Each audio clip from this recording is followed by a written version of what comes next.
good afternoon and welcome to the Motorsports Australia Asia-Pacific Junior Esports Challenge on Race Stars TV. My name is Chris Mitchell, your host tonight, alongside Dave Roberts. Dave, we are taking a lot of young, red-hot drivers and we're giving them a shot at $15,000 worth of prize package for an elite driver academy in Sepang. Yeah, pretty big prize for a young guy. A great opportunity to get themselves sort of really wedged into the lower levels of motorsport. So it should be pretty hot out there because it's a big prize. I'm sure they'll be trying their best to take it home. Many of these youngsters are aspiring esports champions who have that glimmer of an opportunity to try and make a career in the real world. And you and I have been on about this for the last few weeks, Dave, talking about how sim racing is the new grassroots. And a lot of these youngsters, you can see them on the bottom right of the screen. We've got some webcams going to verify who's who in the Zoom and get to have an insight into what they're up to at the moment. Is Callan Shin there working pretty hard as he goes for a bit of an off during practice. Any one of these youngsters could win this competition today, open to the entire Asia-Pacific and Oceania region for one driver and one only to qualify in, race through the semi-finals, and if they win the main event, they go on to Sepang. Yeah, so just to give people a little bit of an idea, the format for today is that there's two heats, so there's 12 cars in this heat. I don't know how many's in the other till we get there, but there's two heats and then a final, and the winner of the final will win a trip for two, so it's for them and a parent or guardian, and they will get accommodation, airfares and involvement in a international driver academy. So they'll get to learn a lot about what it takes to drive, not just what we talk about driving in the cockpit, but all the stuff that goes with it. So being able to read data and being physical preparation, mental preparation, all of that stuff. So I think it's a fantastic opportunity for somebody, but that's the format. So we've got two heats and a final. So there's a big break in the middle. So there's two heats and then there's about an hour's break before they come back for the final, because a lot of manual stuff has to be done in the middle. So yeah, it should be pretty exciting, Chris.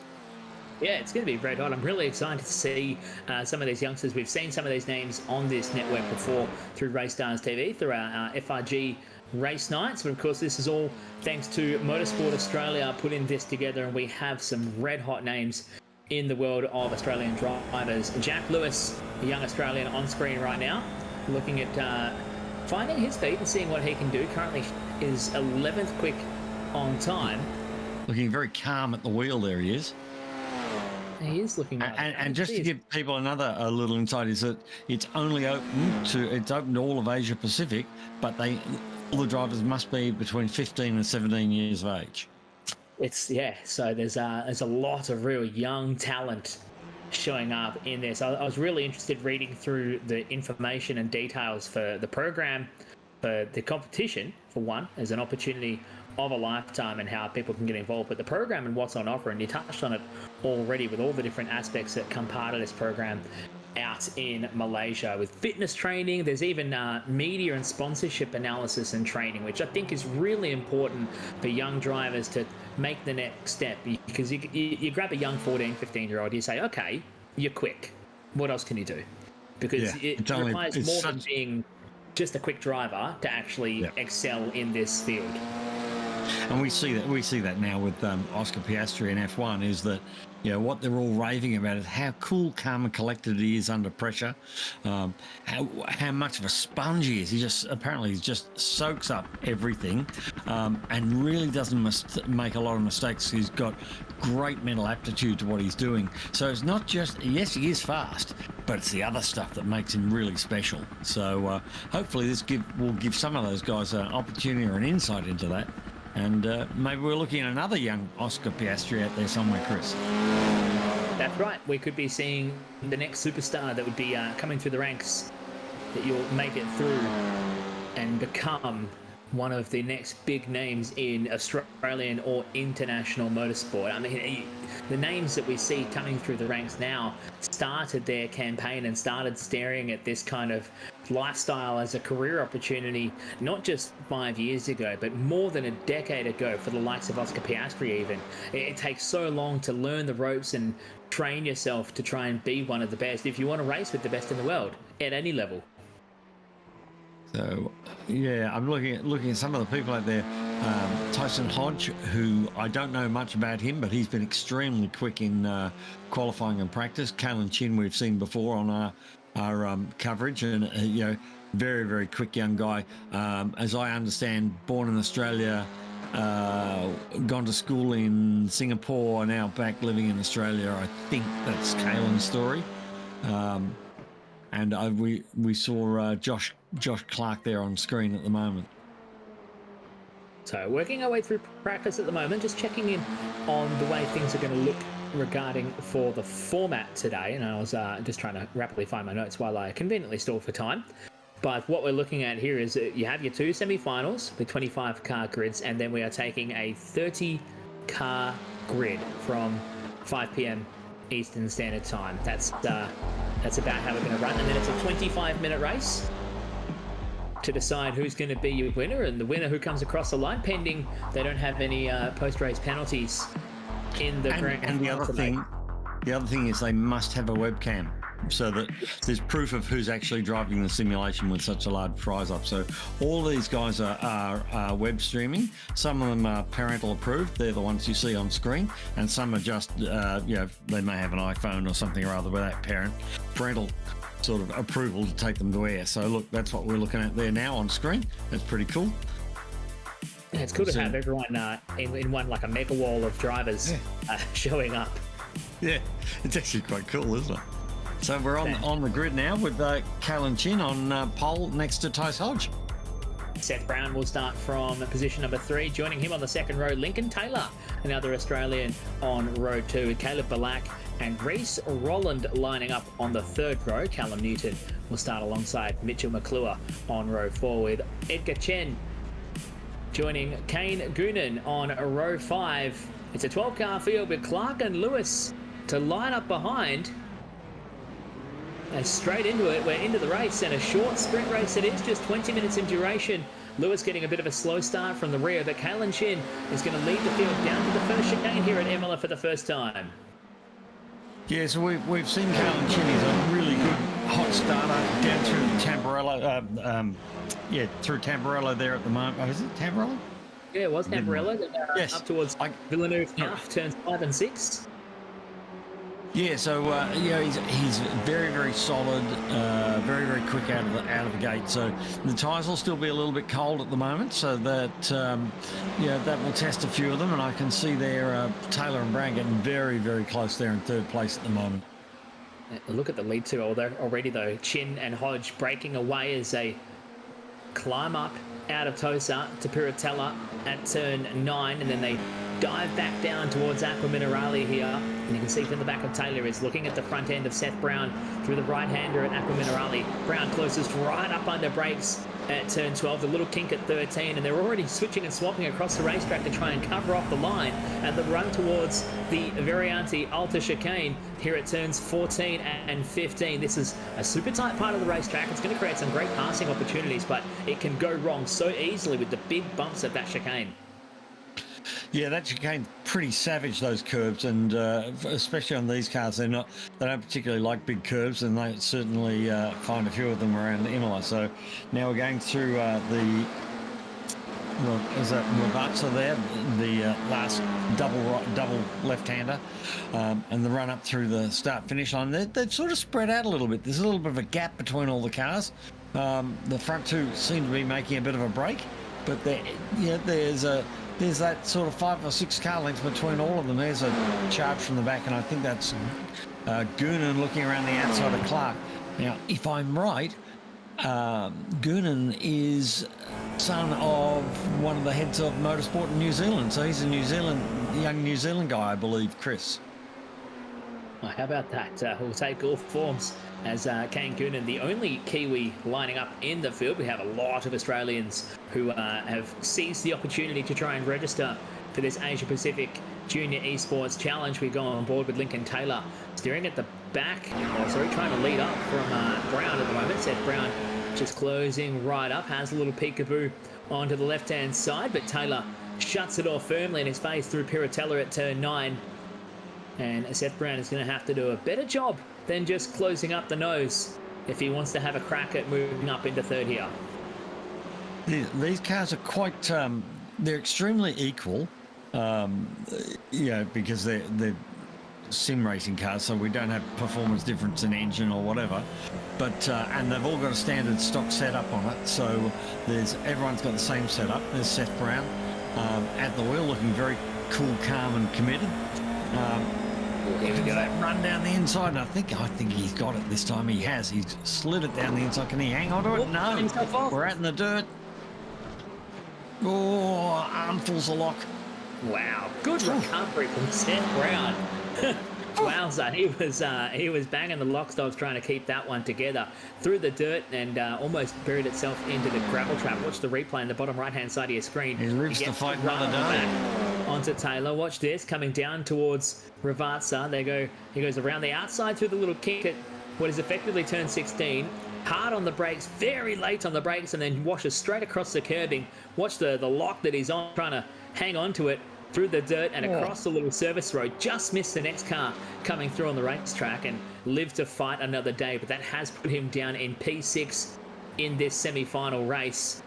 And Lincoln Taylor will hang on to third. There's Seth Brown right behind Callum Newton. Newton having a pretty decent run here. P5 for Callum for the young Australian. Now, I don't know whether any of these guys currently do any real-world motorsport or not, Chris. I imagine we've probably got some go-karters out there. It's very likely. We've talked about it at length before, how so many of these young names in motorsport now, they go karting on the weekend with the family or racing with a team, and then they continue to cut their teeth and try and build their skills with their friends by sim racing on weeknights and before and after school. And that is the life that they live and breathe, and that's what builds up their skills so high. Slow down. That's a very big overreach of track limits there. There's Newton, and he's got dead concentration on his face right now. So we'll see whether he does have the slowdown from iRacing. As we just see Brown blinking in the background and then appears on the inside, and Brown almost a carbon copy of the move a lap ago, but this time he just kept on the racetrack down at turn 17 and 18 at Ravazza on this 4.9 kilometre Imola circuit here in iRacing.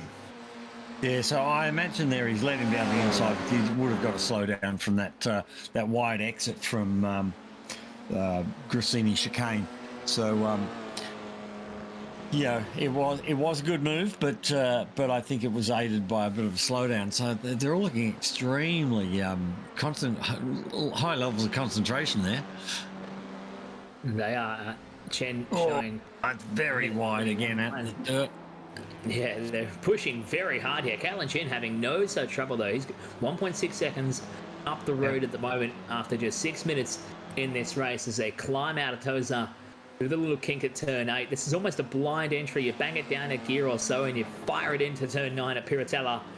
And try not to use too much of the exit, otherwise it will give you a slowdown. And you tend to bottom out the car and can damage the floor with these low ride height open wheelers. As out of Aqua Minerale comes Callum Chid, the Wave Italy entry. We've seen him perform so well in these cars with our Motorsports Australia FIA F4 E Series as he rocks it through turns 14 and 15, the chicane. A good use of enough exit, just trying to push the envelope wherever you can to maximize the exit speed from these cars because they're so limited on horsepower. A mistake in the middle of the corner might hurt you only a tenth in the corner, but it can hurt you half a second on the straight that follows after.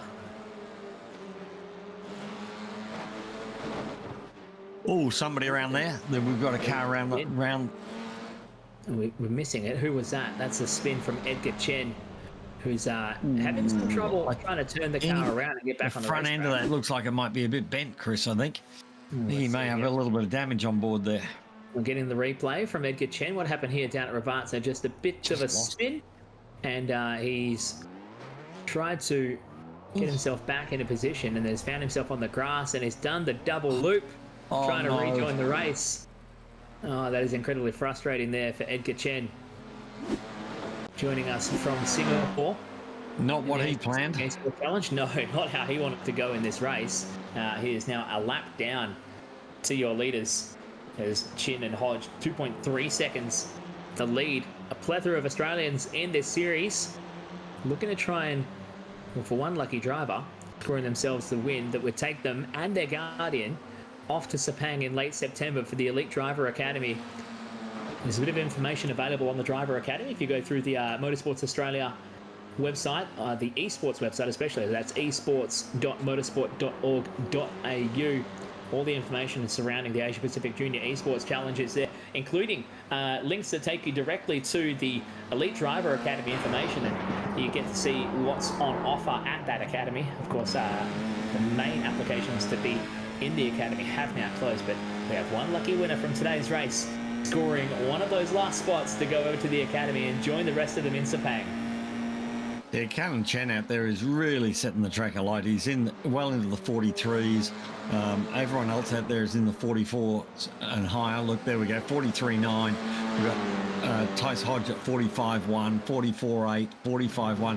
So Callan is really setting the pace. Is Mitch McClure in a bit of trouble there? Yeah, I think he got into it with Clark down at Ravazza, 17 and 18 corners. We'll check on that one again. A replay. So he's gone for the inside. Pull the dummy. And he's been very far on the inside, and Clark has just turned in, and they've both run out of real estate very quickly. And that's caught them both out here. Yeah, hopefully the car doesn't look too damaged, and hopefully he's good to continue. So, because really he's just trying to get himself a good position in the final here. Because, you know, if you finish 6th, you'll start 12th in the final. So, you know, or 11th or 12th, you'll start on the 6th row instead of 6th place. So, you know, it's fairly important you finish up the front here somewhere to give yourself a shot at that win in the final. It's very much like a sprint car dash format that we see with the way these semi-finals are built. Every position is a row on the starting grid for the final race coming up. That's 25 minutes in duration here from Imola. So every spot can be crucial to setting yourself up for a good starting position in the final. Caleb Balak back there in P4 right now. Just getting a bit of a shot. Just rocking a nice triple screen setup on board. I think that looks like one of those GSI wheels as well. They are full on as the Gomez wheels. And he is doing his best to try and hang on to P4 and stay in touch with the back of Lincoln Taylor in 3rd right now, out of Ravazza, and trying to get the power down. He's using a little bit of the exit curving, not as much, it should be said, as Callan Chin, who is maximising the exit from turn 18 to get a good run onto the not so main straight, as it's got, what, 2, 3, 4 kinks in it that actually count as turns 19 and 1, and then a couple more kinks down the end here before you get into the braking zone for the Tamburello chicane at turns 2, 3 and 4. The runoff and the transition, throwing the car from left to right between turns 3 and 4, can really upset the way they behave and put you into the very limited runoff area at the exit of turn 4. We jump forward to Tice Hodge in the 85 entry. And he's 2.8 seconds off the lead. Going through Tozer there, and the exit there from Tozer is such a big steep climb up the hill, especially in these low-powered cars. The exit from that corner is so vital to a good lap here. Yeah, it really punishes you if you make even the slightest of mistakes coming off that corner. With 8.5 minutes left to go, it's 2.8 seconds. The margin for Callan Chin out front right now as he climbs up the hill out of turn 13 towards turns 14, 15, the tight Varianti Alta chicane there, and just uses just enough exit. You can see he is just maximising every last piece of real estate here. And around this 4.9 kilometres and 19 turns at Imola, 216 k's an hour before we hit the braking zone down at Ravazza, using all of the runoff and the exit, the chicane, or the exit curving, and again maximising the exit curving at turn 18. And that's why he is continuing to stretch that lead out to almost 3 seconds over Tice Hodge back there in 2nd. It's an interesting circuit. This is actually in the middle of a town. So as you drive along and you look to the right and the left, there's houses. There's houses sitting on the edge of the circuit, and down here is the very famous corner where unfortunately Ayrton Senna lost his life. But they couldn't do much about this corner and make it wider or put any more runoff because there's a river that runs right down the outside, which was what flooded and cancelled the Imola Grand Prix this year. So interesting track though. If you have a look at it as they're driving around, you keep looking over the fences and everything, you'll see houses and front yards, and it's pretty impressive. It's a different world to the one we live in, where if you get a house within 3 kilometres of a track, they start complaining about the noise. But these guys seem to love it. They hang off the balconies and cheer them on. Yeah, it's a different way of life out in the Emilia-Romagna region of Italy, in a place that is steeped in a culture surrounding motorsport. Of course, so many great names and great marks coming from this region as well. Mitch McClure now climbing out of Tosa at turn 7 and trying to hang on here. Is more or less trying to get back on a recovery drive after getting caught up earlier in the race in that incident. I think it was with Clark. Clark showing down in position number 9 now for Joshua. Look at this.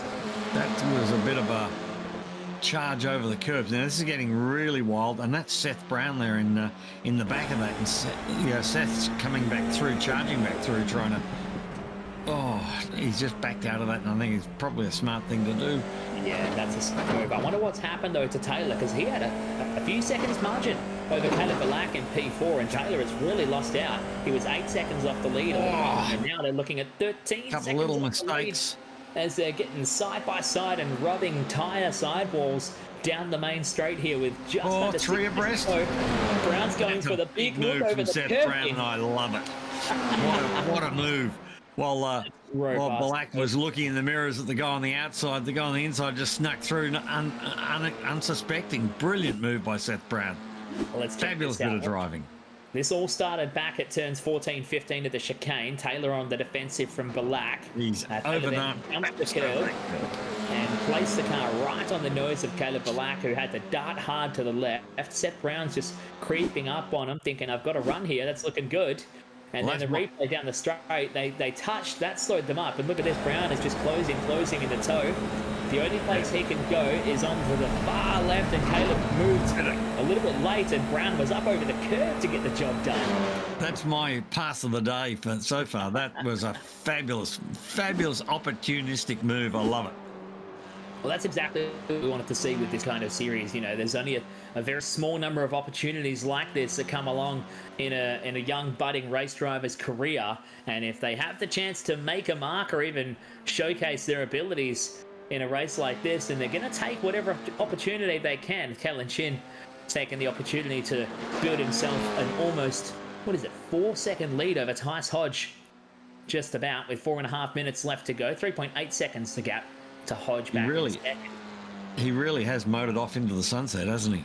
He has, and Hodge is in just a huge amount of no man's land. You can see lap on lap there, the graphic telling us that Chin has just continued to throw down hot lap after hot lap. Even last lap's comparison, Callan Chin was 0.4 of a second almost quicker than Tice Hodge, setting the hot lap of the race. A 1:43.490 Hodge last time, but it was a 1:43.857. So 3.5 of a second quicker on the previous lap. But there you can see the laps before it's half a second, 1.5 tenths, 3 tenths, half a second again, 3.5 tenths. Chin is just continuing to build this massive gap out front with an unassailable lead with 3.5 minutes left to go. Well, it may be an unassailable lead, but you've got to keep it on the road first. So, there's still an opportunity for everybody else, but it's probably Caelan's to lose now rather than anybody else's to win. There's another move at Kane Goonan pulling off what Seth Brown did, and jumping out of the toe there, up the inside, and that'll move him up into 9th spot. So having a bit of a tough debut here, but doing a good job and sort of hasn't given up, charging back through. And there's a long way to go because there's a whole final to go yet. It sure is. We go back to your race leader, Kalen Chin, out of Ravazza at turns 17 and 18 before hugging the pit wall down the main straight. 2 minutes 40 left to go. He's built the gap to over 4 seconds now. Back to Tice Hodge in second with Seth Brown, who famously muscled his way through. There you can see there's a visualization of the gap. Now we'd have to sit here for another 10 seconds before we see, wait for it, they're coming. Seth Brown coming. There he is. Big hole. Third place. That's a massive gap that we've just been able to visualize there from second back to third between Hodge and Brown. Yeah, and these two guys out in front really haven't challenged each other, so they've had a clear road, clean road. They haven't had to play defensive. They've just head down, concentrate, and rip off fast lap after fast lap. Whereas the guys back behind, as we saw with Brown and Black and I can't think of the third one, but Taylor it was, who's actually fallen further down the order now. Yeah, we saw them battling side by side, and that slows them up, and that's what's created that 10-second hole. So, but Brown's got through that. Seth Brown's got back to where he started, or a little in front of where he started, and done a good job. And I think he's really fought back well. So good to see. He's done a very nice job of it here. 4.2 seconds a gap between Callum Chin, your leader, and Tice Hodge further behind in second from Brown, Balak, and Callum Newton, who's up 2 spots to P5. Lincoln Taylor ultimately losing 2 spots from where he started in P4, was running as high as third for quite some time before he got stuck into it with Caleb and Brown a little bit earlier in the race. There's a look at your mega wall of drivers all in the sim at the moment and getting to work, trying to put in the best laps that they can for this grand opportunity on offer thanks to Motorsports Australia for this Asia-Pacific Junior Esports Challenge. There's one seat empty there on the left-hand side, Chris. No, it's missing one.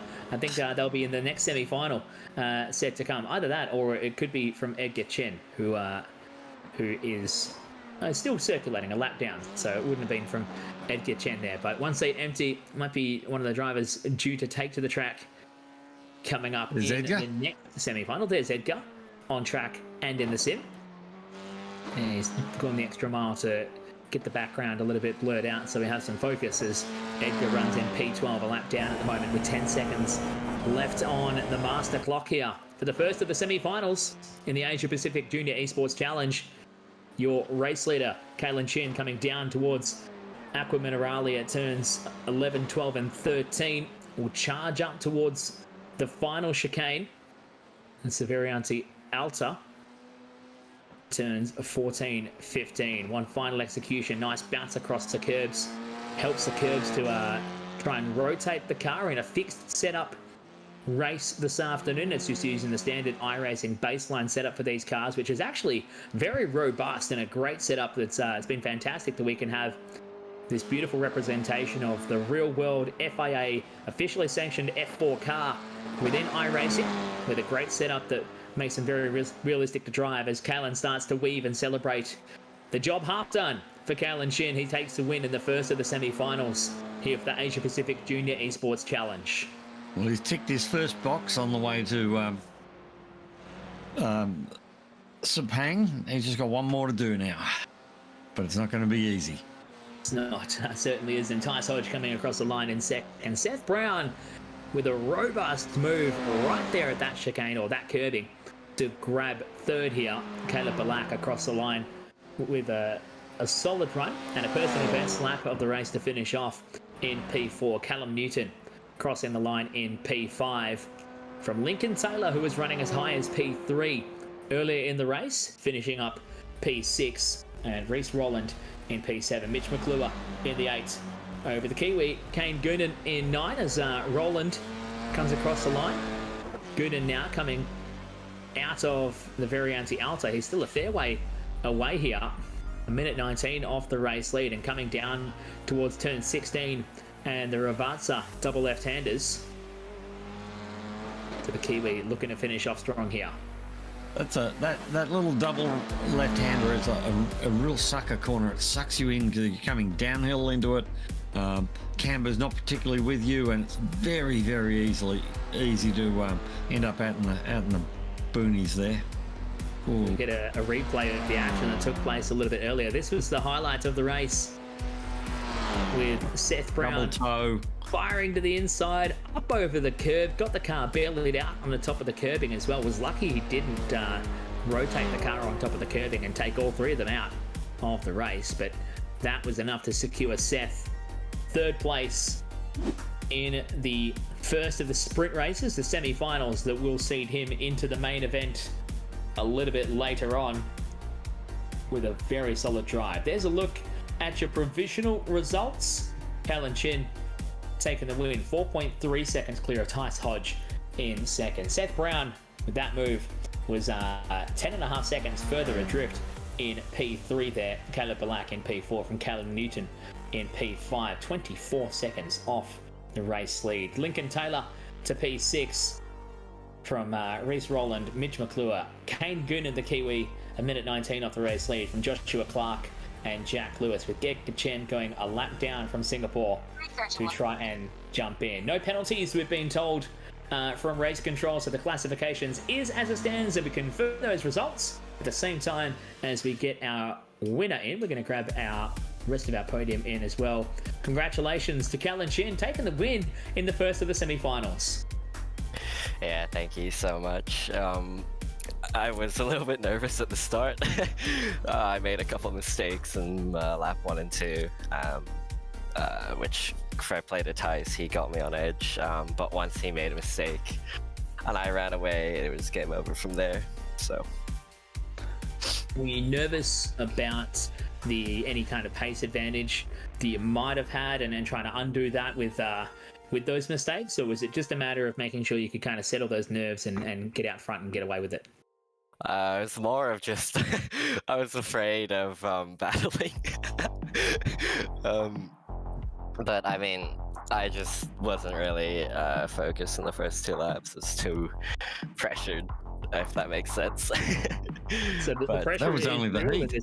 That was only the heat. Why I was, my heart was beating really fast for no reason. So yeah, but it's all good now. Well, there is a lot on the line. I'm sure it doesn't need to be reiterated to you. There's a potential $15,000 valued prize in the trip to Sepang if you're able to clean things up in the feature coming up very soon. How do you fancy your chances with the pace that you've shown so far? Boy, it'll be very tough to see. I mean, Cody and Tice were both quick yesterday, so it really depends on the racecraft in the grand final. I mean, congratulations at least for taking the win in the semi-final. We'll go to Tice Hodge coming home in second. Congratulations, Tice, through on the podium from the first of the semi-finals. Yeah, thank you, Chris. It was a tough race with Kalen. As soon as he got away, I got out of a slipstream. He just went off into the distance after I made that little mistake. But yeah, it was very fun. I was also very nervous at the start, so hopefully I can get a better start than Kalen in the feature race and maybe get in front of him. Well, the second place finish here in the semi-final secures you a second row start. How important is it to have good track position for a 25-minute, effectively still a sprint race for the grand final coming up? Yeah, it's really important because slipstream is really big around this track, and as soon as you're a second down the road from the car ahead, you couldn't catch up, and that's what happened to me, and I just kept losing 3 tenths a lap. It's just way too fast. So you need to stay with him to have a chance. Give us a bit of an outline of your current racing career and your racing background so far. I think you've done a bit of work with the XLs at the moment? Yeah, I'm currently racing the Victorian XL series in Australia, and then before that I was in go-karts and just hoping to see what my career can do. So how much would a prize like this mean if you were able to take out the grand prize and head to Sepang? It mean heaps. I could further my career and just learn all the things I'll learn there. It would be just really helpful for real life racing. It's fantastic. How old are you again? 15. 15 years of age. Congratulations, Tice. Second place today in the first of the sprints or the semi-finals. We'll jump to Seth Brown. Congratulations going to Seth. We know you're coming from a bit of karting experience. How good was that move on the main straight? He must have been up in your seat and pretty excited about that one. Yeah, I mean, I kind of had to do that for myself after my ego plummeted after I overshot the corner about 10 kart lengths. But yeah, I knew I had the pace, but I didn't realize how much little amount of grip there was at the first couple laps. So it was simply just a tyre warm-up catching you out, was it? Or was it a track temperature thing? Doesn't seem to be a very hot track, but we know in iRacing it can be pretty sensitive sometimes.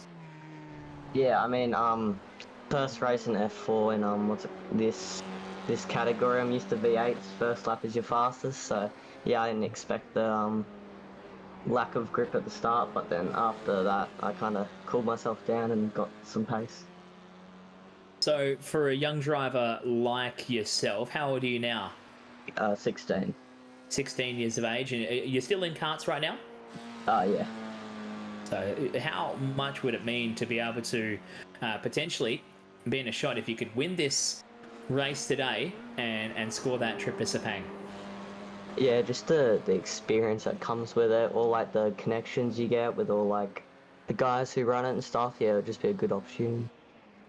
Fantastic stuff. Well, congratulations to you, Seth, for coming home on the podium in the semi-final. Dave Roberts, anything to add, my friend?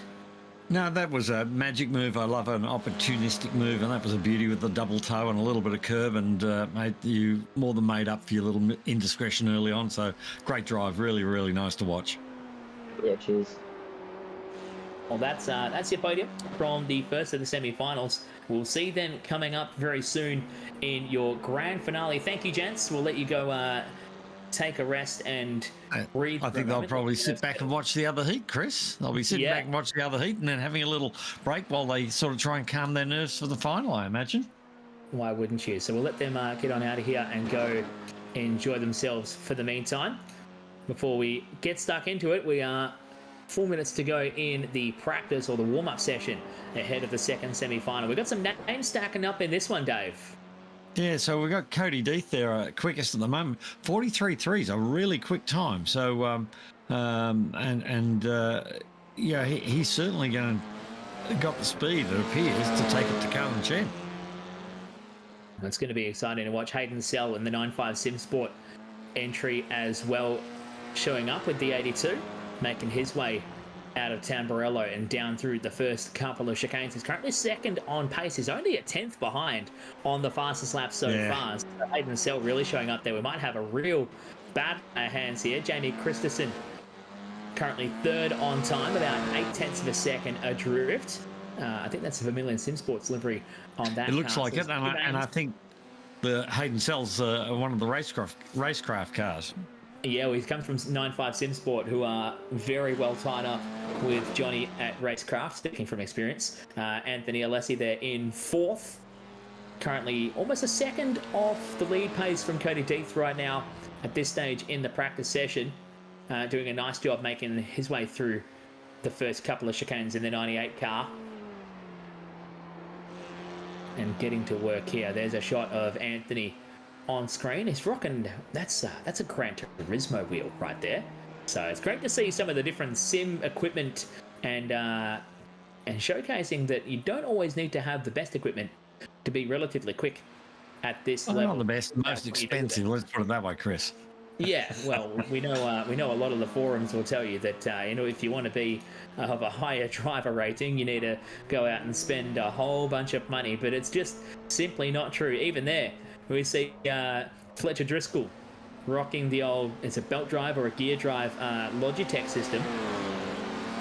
Even with the TV up on the counter a fair ways away. He's still got the PlayStation in the corner as well. It's usually where most people get started before they transition to the PC world and end up in iRacing and taking things a little bit more seriously. Yeah, so it's great to see that these guys, even if they don't win today, they get the experience of the pressure of that pressure cooker environment of basically a shootout for a scholarship, which is, it's cool. It's a good experience to have. Once you've done it, you just understand it a little bit more, and the nerves aren't quite so bad the next time. It was really interesting to hear Callan Chin how much nerves he had. So that's pressure on rocking the Ayrton Senna helmet there. So Ayrton Filippi in the Ayrton Senna helmet, that's got to be a bit of heroism, isn't it?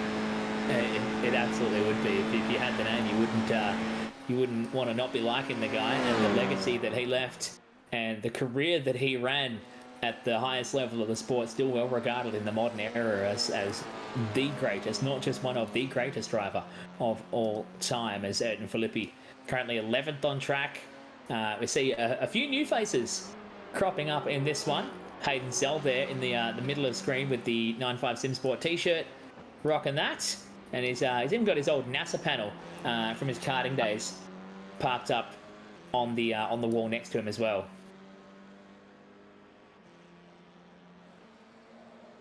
So I'm imagining this is Hayden Sell coming in the pit lane now. So that's who you were talking about a moment ago. He's only 0.169 off Deeth, so he's certainly looking to stick this thing right at the front. That's going to be a great battle to watch with the front two so close together. Christensen is just a little bit back. But certainly well within reach, and it only takes one little quick mistake, Chris, and it's the whole complexion of the race will change.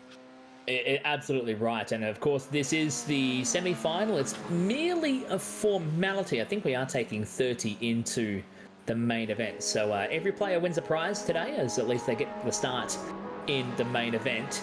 But once we get into that main race, one mistake, no matter how quick you are, and it can undo all this work and put you out of contention for the main prize as we conclude the practice session and we get a look at your starting grid. Cody Deeth due to start on pole alongside Hayden Sell on the first row of the starting grid. Jamie Christensen due to start alongside Anthony Alessi on row 2. Thomas Suliok alongside Oscar Suliok starting from row 3 with Harrison Spencer and Alex Wilson starting from row 4. Chris Z and Ayrton Filippi starting out at row 5. And we'll see Fletcher Driscoll and Nico Mendez rounding out your 6 starting rows. A short heat race style grid here as we get them racked and stacked, and they're keen because they're all loaded in and ready to rock and roll for 20 minutes as we go green from Imola for the second semi-final, the Asia-Pacific Junior Esports Challenge for Motorsports Australia. So it looks like Deeth has got that whole shot out of the gates. He's established himself right in the lead there, and Christensen and Sell. Now Sell's dropped back to third, so he's not got away as well as he'd hoped. We can see Christensen there weaving side by side, trying to get a bit of heat into the tyres. But Deeth is a pretty tough character, and I think he's going to look to do exactly what we saw Kalen Chin do in the last one. That's make a quick breakaway and get out of the action. Seen a few popping in and out there. That's a bit of internet connection. We do have people all over the place logged into this, so that does happen occasionally. It looked like one into the fence, and that is Wilson. Wow, that's big off too. That's taken the rear wing off the car, and Wilson maybe pushing a little bit too hard up there at turn 9. I think that was. It's a very fast entry to the corner and very easy if you mount the curb on the exit to lose the car. Let's see how it went down here for Alex Wilson. We climbed the hill up towards turn 9, and he's actually looks like he's got a bit of a hand there from behind. So the 4 car of Ayrton Filippi fires it into the back of him, and Wilson went for a wild ride, flying into the barrier at the top of turn 9, and that has done a fair bit of damage to that car. So that's going to be Wilson in the pit, and he's not very much further part in this race. And I think that Ayrton may be listening to a little bit of communication from race control very shortly, would be my thought probably on that. Yeah, I think just looking at the stewards run sheet to see we have a live race control that will issue penalties if needed, if they see fit. And there we go. The confirmation drive-through penalty for Ayrton Filippi there for causing that incident on the first lap. So Ayrton already with the damage on the front of the nose of the car after firing into the back of Wilson up at turn 9 now has to serve a drive-through, although he's stalking right up onto the rear of Nico Mendez for P7 right now. Yeah, so that will take Filippi completely out of contention, because by the time he transverses that pit lane. Although it's a pretty quick pit lane here at Imola, it'll drop him right to the back of the field, I would think. We watch Anthony Alessi coming down towards Aquaman of Raleigh there. Fletcher Driscoll having a spin at the second chicane before heading into the Toza hairpin. We go back to Alessi here, who's under pressure from the first of the Suliot cars. The one car of Thomas having a bit of a look, bit of a bo peep up to his gearbox. I wonder if they're both in the same room, Chris. Are they both on the same webcam, or are they all individual ones? Now that'd be the way to get them going, wouldn't it? As we don't actually get to see, they're not in the main webcam broadcast. We do have a secondary webcam just for the stewards to corroborate that they are who they say they are, but they're not going to be joining us on the broadcast. So we'll let that question as unanswered as Thomas trying to close up right onto the back of Alessi for P4 on the racetrack here in this early stage of the race. Gets the toe down the straight and looks out to go side by side with a little kink on the main straight before we head down towards the Tamburello chicane. And Thomas gets a big dodge. Wow. Alessi went for the last of the late breakers maneuver and outbraked Suliot to hold on to P4. That's a good way to defend because he didn't actually need to move over the racetrack at all, just was the latest on the brakes and held on to that spot. Yeah, so we've seen Filippi go through the pit lane there, so he's now back in 10th and he'll be trying to charge back through. He's got Suliot number 2 in front of him, and he's about 9 seconds off, so that's unfortunate, but you know, it's motor racing. You know, you can't sort of punt people from behind. You know, the race stewards come down on you, and it's exactly the same in Simland as it is in the real world. That's right. Now, FRG race officials and stewards take pride in having one of probably the best formats of racing and looking after the behaviour inside the race that I've seen in my time on iRacing and my time in the real world of motorsports as well. It's live, it's interactive, it's transparent, and no one gets away with anything untoward, and everyone actually respects the system. So it's a fantastic way to go about hosting these events, and that's why we utilise them for races like this with Motorsports Australia for the Asia-Pacific Junior Esports Challenge, as Suliot lines up for another crack here at Alessi for position 4. You can see just tucking into the toe. And He got a very good run onto the straight there, Chris. He did. And you see Alessi just giving him a bit of a tight window to try and drive through, squeezing him down to the curve. And again, Alessi late on the brakes, and Thomas just thinks about and backs out. I think Thomas is being pretty cautious under brakes there into the Tamburello chicane. And that's allowing Alessi to keep the elbows out and drive past on the brakes. And Thomas still has to sit back there in P5 right now. It's a very, very deliberate late brake around the outside, and he can do it because he's a little bit wider into the corner, so he doesn't have to turn in quite as sharp, but it's certainly been impressive those last couple of times, and he really is showing a bit of demon braking there, Chris. Sure is, as we watch from the rear gearbox of Anthony Alessi in the official F4 car inside iRacing. How good is this? They got behind this car and brought it to the masses, and how popular it's been for inexperienced and professional racers alike inside the service, and young drivers looking to develop their talents in events such as this inside that program, because man oh man, these cars can put on some great racing. They're low power, big tires, lots of grip, but not a whole bunch of aeros. We watch from Jamie Christensen and his onboard as well. Must be feeling a bit cold. He's got the jumper hooked up and everything while he gets to work in second, trying to chase down Cody Deef. Yeah, so he's done a fantastic job in holding off Sell there and establishing himself and really trying to solidify that second position on the road. He's still under fire, but he's done a great job so far. And in the Vermilion Motorsport colours there, Chris, I'm going to say he's just not able to pull it off. Yeah, No. but now this has brought up Mendes into the fight. We've got 3 cars all starting to squabble over the same position now, and Suliok is sensing a bit of urgency to get on with it and get the move done, because Nico Mendes is going to come and pickpocket both of them if he's not careful as they go down towards the Toza hairpin.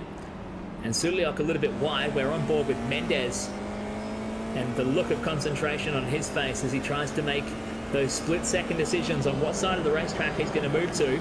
Meanwhile, Suliok looking to the inside, up into turn 9, again backs out of it. And they're just continuing to slow each other down here. And Mendes has probably got the box seat right now, but he needs to get up into it, get involved. I think he's having trouble because the road is full of cars in front of him. He's not really finding anywhere he can go through. So he's sitting on the back of it. I think he's doing a good job. He's not pushing it. He's looking to capitalise on a mistake like that one. There we go. Yeah, that was Just very good, because I thought he had a run, but they pulled it back in, and he managed to just pull that car back a little bit. Now, can he get down the inside here? I think he can do this, because we've seen that, yes, he can. Can he keep it on the road? Yes, he can. Great little move. We're seeing a little bit of a weakness there from Suliok in under brakes. So, that might be equipment, it might be car, just the way he's driving the car. I'm not quite sure, but he's certainly been a little bit vulnerable under brakes there, which is, something I'm sure he'll review this before the final and see what he can do about making that car a little bit more to his liking under brakes. I don't know how he does that, but it might be in the setup, in his own setup. While the setups are fixed inside the system, there's so much that can sometimes be gained with familiarising the setup of your own sim rig to suit the way you like to drive, and little adjustments like brake bias movements, which is an active adjustment you can do inside the car. As we get a shot of Cody Deeth getting to work out front, 2.5 seconds clear of Christensen in second with the Vermilion Sim Sports entry, and Deeth is just monstering away from the field here as we about to cross over the halfway point. 10 down and 10 to go here, and Cody confident enough in his speed on track. Doesn't have the mirrors turned on inside sim. You can just see that on the very right hand side of the bottom right corner of the shot right now. He has the mirrors completely blanked out. Sometimes there can be a distraction, and sometimes they can just rob maybe a little bit too much computer performance from your system, that you just want to turn them off so you can have a few more extra frames in the car. Yeah, no, that's a side monitor, so we're not actually seeing the front one, but I imagine he's got the what I call the magic mirror up the top. So again, this battle for second here is a cracker. I think though we're seeing a change. I think we're going to see Sell through. Oh, again, that outside move. No, big side of the curb there for Sell.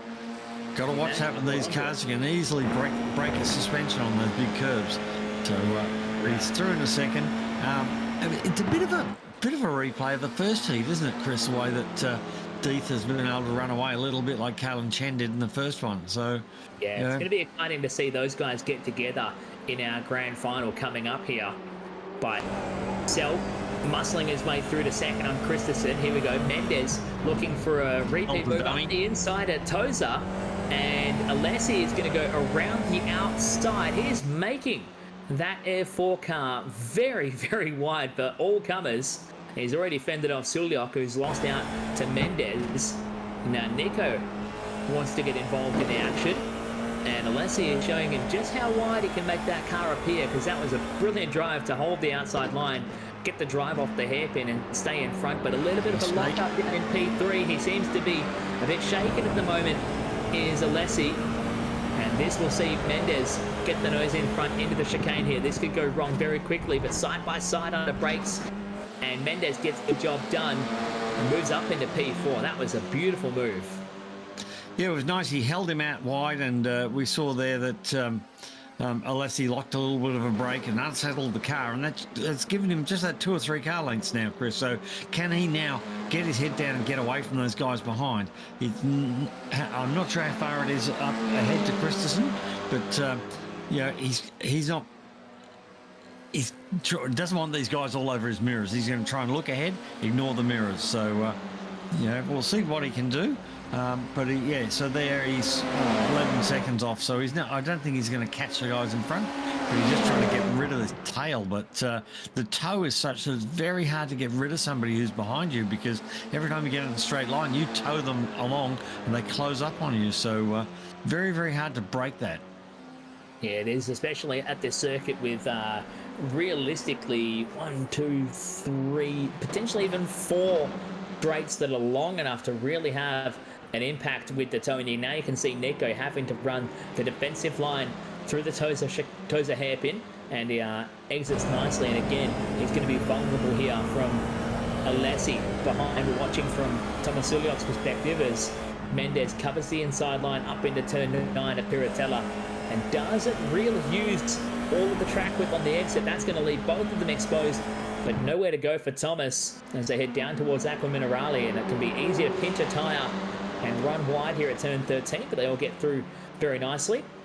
And again, Mendes immediately just parking in the middle of the racetrack, trying to ward off any challenge that may come from Alessio Suliok until he can try and trip them up a little bit, slow them down, and get himself that half-second to 1 second buffer that he needs to be out of the tow. Yeah, he's not pulling it off at the moment, but he's looking comfortable there in third, in fourth place. But he's certainly not getting away from the two guys behind. They're still in that tow range. They're still using his slipstream to stay in touch. So pretty big battle. Now we've got to move for position there, is it? Well, it's still Sell and Christensen still fighting it out for second and third. Sell was showing pretty close. Christensen was actually fairly close. We'll see what the go is here. He just got it in the toe.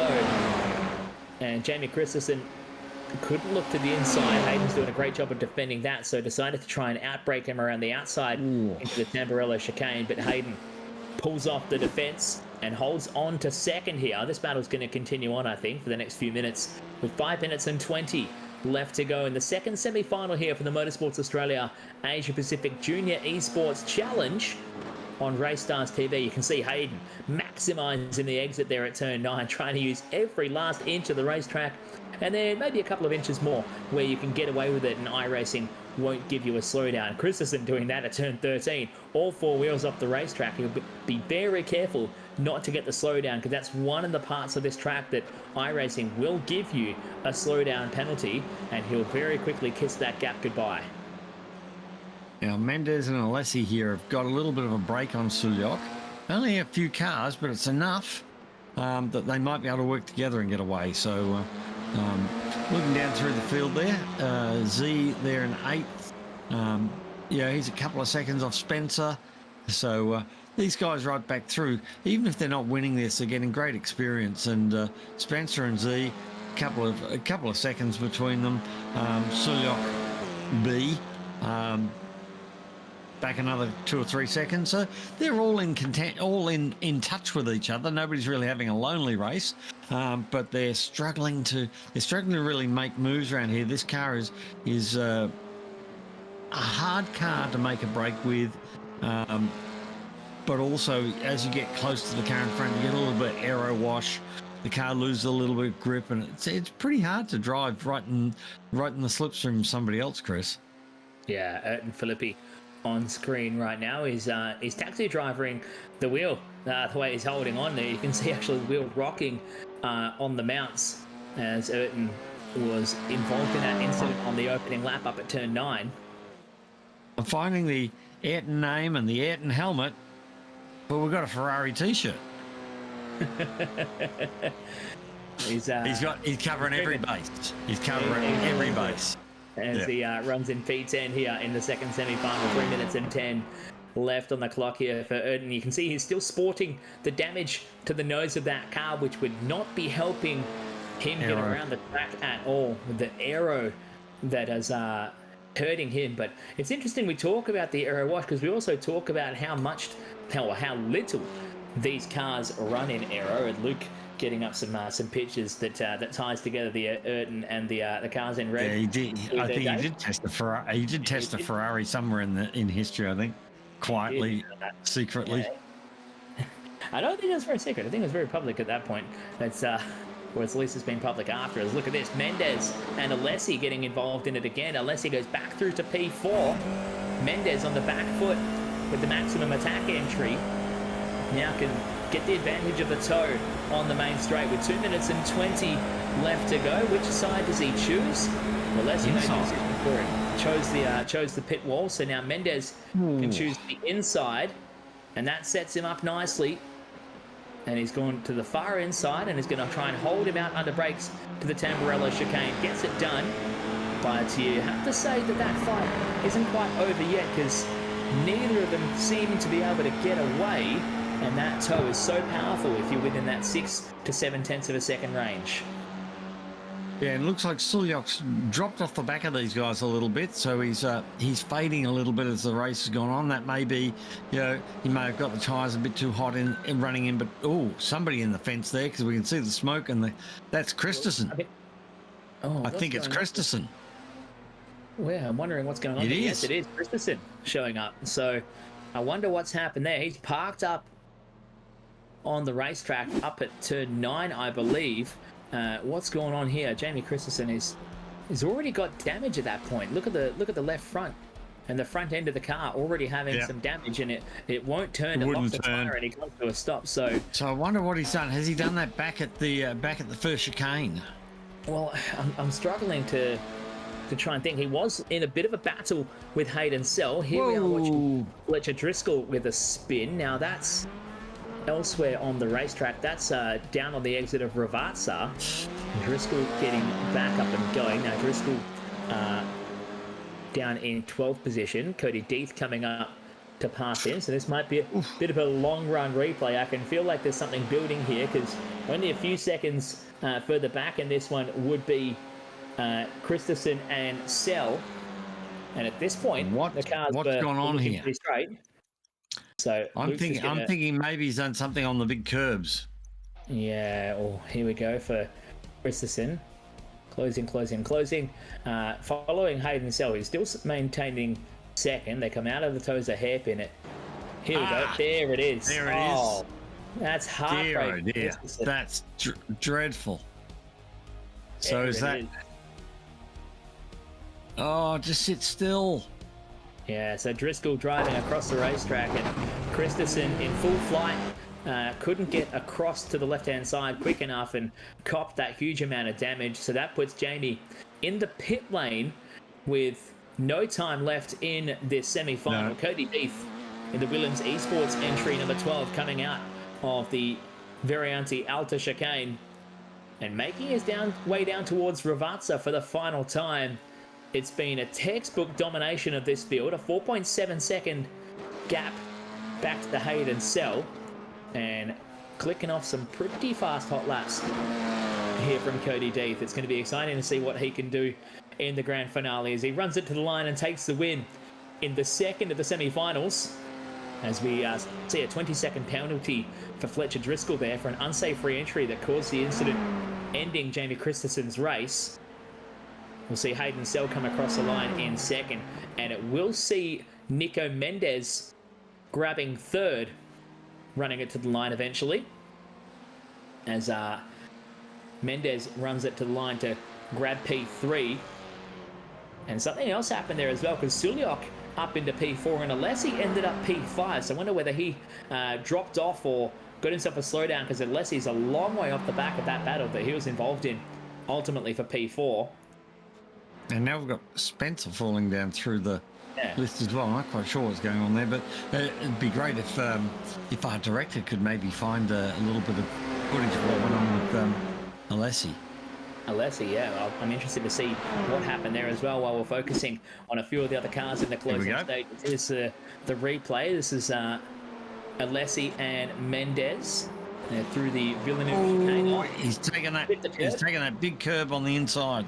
And the curve bit him back, and he was lucky to roll across the track and get out of harm's way very quickly. But that was the reason why Anthony Alessi fell off that battle. So he's got a little too greedy on the curb there at the a little unsighted behind the car in front as well.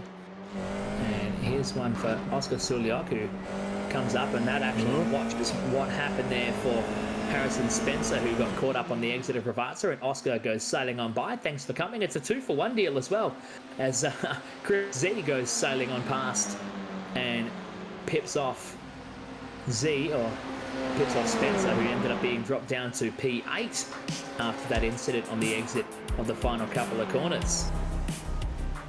Now they'll head back to pit lane and sort of calm their nerves and see if they can pull themselves together for the final. But Deeth showing a fantastic turn of speed. I can't wait to see that battle between Deeth and Chin in the final.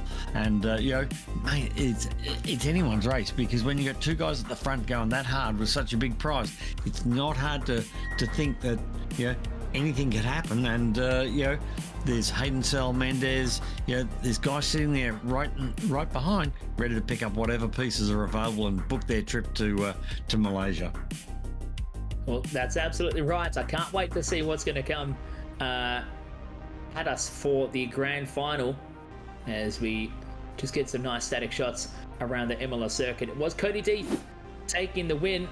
We'll get a shot at your provisional results coming up here. Deeth with the win, 4.6 seconds clear from Hayden Sell in the 9.5 Sim Sports 82 entry, home in second. Nico Mendez grabbing third at the end from Thomas Sulyok and Anthony Alessi, who got caught out with that incident in the closing stages in a spin at the Villeneuve chicane to go P5. Oscar Sulyok P6, Harrison Spencer P7, Ayrton Filippi P8 from Chris Z in the 9, Alex Wilson coming home P10, and Jamie Christensen ending up P11 after running as high as second for quite a long time in the race. Caught up with that unsafe re-entry from Fletcher Driscoll that ended his campaign. The benefit is here, every player wins a prize and everybody will get a start in the grand final and a berth to have a crack at winning the grand prize, and that $15,000 value open trip to head to Sepang for the Driver Academy. We're getting a few of our podium getting dropped into the broadcast room. Congratulations to Cody Deeth. Thank you, guys. Actually expected not to be as quick then, but yeah, that was good. What's the motivation driving you behind how you didn't expect to be as quick? Oh, well, like yesterday, in the pre-qualifying, could barely string a lap together, but seemed to do it right that one. So that's what practice is for, mate. A great drive from the lead, getting it done. 4.6 seconds. What do you feel you've got coming into the grand final? Well, I guess we'll wait and see. Kalen he's very quick. Qualified first for pre-qual, so we'll see if we can try and go with him in the race. What could a prize like this mean for your career and your development at such a young age? Well, I think it'd just be overall just a great experience, like being able to go to Malaysia, get coached by the best in the business would be pretty cool to go over there and have a crack. Well, best of luck, mate. You've done all the work to get this far already, and can't wait to see this grand final coming up to see what you can do. Yeah, thank you, guys. Cheers. We'll go to second place, Hayden Sell. Congratulations, Hayden. You had some pace in the practice and a front row start, but you lost out at the start there, and that kind of set up the scene for a bit of a fight there with Jamie. Yeah, thank you. Yeah, bit of not the best start, and then sort of struggled at the start of the race to get comfortable and get in a rhythm, but then start to get a lot more pace at the end and get comfortable again. So I think we've definitely got a gap to close to Cody in that final, but yeah, I think we'll be a lot closer than that if we can just get settled a lot earlier on. So Hayden, what will you be doing in the time now? You've got about an hour before the final. What will you be doing during that hour to get yourself, try and find that gap? I think maybe just try and get more comfortable in the cold tyres. I think it was mainly just not being settled enough at the start of the race with cars around, so hopefully in the next one we'll be alright with it. But yeah, do a little bit of practice, but I think we're alright. All right, well, we look forward to seeing you take it to the guys at the front and in the final. Yeah, thank you. Do my best. And lastly, Hayden, what would a prize like this mean for you at your level of career? What are you looking for out of this? Yeah, definitely. It helped me a lot. To be honest, I have done karting in the past, but where I want to sort of go in motorsport isn't necessarily driving part. I have a lot of interest in the engineering part and like a race engineer role. So I think this definitely helped me get a bit of an insight into, you know, what that sort of takes in this industry. And yeah, I think it benefit me a bit different to what others are looking for, but yeah, it definitely helped. Best of luck, mate, for the grand final coming up, and we'll see what you can do in the race. Thank you. And we'll jump now to third place, Nico Mendes, up 9 spots from where you started. How much fun was that race, mate? No, it was pretty fun, pretty entertaining, starting from the back. Just didn't get a lap in qualifying yesterday. Just didn't compete in it. But it was pretty entertaining. Mate, you found yourself in the prime spot. You'll go to the third row of the grid for the grand final. Do you think you've got some pace to try and make some magic happen from the third row? Considering Friday practice, my pace wasn't too bad. It was only a few tenths off, 2 to 3 tenths off. But during the race, just couldn't really show my pace, just fighting through the pack. So I think with a bit more practice, I think I could be right up there. And you think you can make something happen inside 25 minutes? Because it's not a very long race, and we're expecting a lot of the race results to kind of hinge on getting a good start. How crucial is it, and how difficult is it to get a good start in these cars? It's pretty difficult on the cold tire. Car's just a bit too unsettled. So I think it's just crucial to be good on that cold tire just to get that advantage on everyone else. Well, best of luck, Nico. We'll look forward to seeing you in the final coming up very shortly. We'll let you go. We'll go get sorted and settled ahead of our grand final coming up. 25 minutes will be the race, Dave Roberts. What time are we due to kick that one off for our grand final? I have absolutely no idea, Chris. Well, I'm just double checking our details from race control. So the final due to start from approximately 5 o'clock Eastern Standard Time. So we should be 45 minutes away. Not too far away from getting that one. We're just waiting on final instructions to come and get that sorted. And what we will see all the drivers you've just seen race from their semi-finals locked into a maximum 25 car grid for 25 minutes. And the winner, Dave, will take home the grand prize, which is a fully funded trip for not just them, but their guardian included as well. Of course, all of the drivers between the ages of 14 and 17 in this Asia-Pacific Junior Esports Challenge. They'll get a fully funded trip to go to Sepang for the Elite Driver Academy worth $15,000, where they can learn a lot of the skills to help them develop as drivers and beyond in the world of motorsports. Yeah, I found that really interesting. Hayden Sell there talking about, he's got more interest in being an engineer and what he could learn from that. And I think that's fantastic. I love to see that it's not just about driving the car, because there's so many fantastic careers in motorsport available these days. I was reading about Bowles, the new head of Williams, and how he got in there, and he'd done very well at school, and he just sent a letter to every team, and they all knocked him back. And so he went and did a bit more work and got involved with a few teams doing stuff, and he eventually got himself a seat in at Mercedes. He's been at Mercedes for years now, and he's just taken over the head team manager role at Williams. And any one of these guys could do that. It's not always about driving the car. That's right. There's so many elements that are required to make a team like that function, and there's more than just drivers to make a successful racing team, with engineers and strategists, even to the world of finance and marketing to make these teams successful. So it's exciting to see that there's youngsters out there who are angling at the driver side of things, but also looking at other opportunities within the world of motorsports. We are going to take the short break required before we get on back for the grand final. We're going to be running the countdown, and we'll be back at 5 to 5 on Eastern Standard Times for the grand final here on Race Stars TV for the Motorsports Australia Asia-Pacific Junior Esports Challenge. Set your watch, countdown will be running, and we'll be back very soon.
Welcome back. It's grand final time. The Motorsports Australia Asia-Pacific Junior Esports Challenge.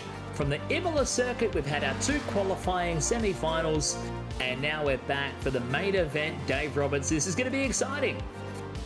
Yeah, it should be pretty serious stuff out there. There's not going to take any prisoners, I don't expect, with what's on offer. So good to be back. I wonder what the boys have been doing. I bet they're all sweating.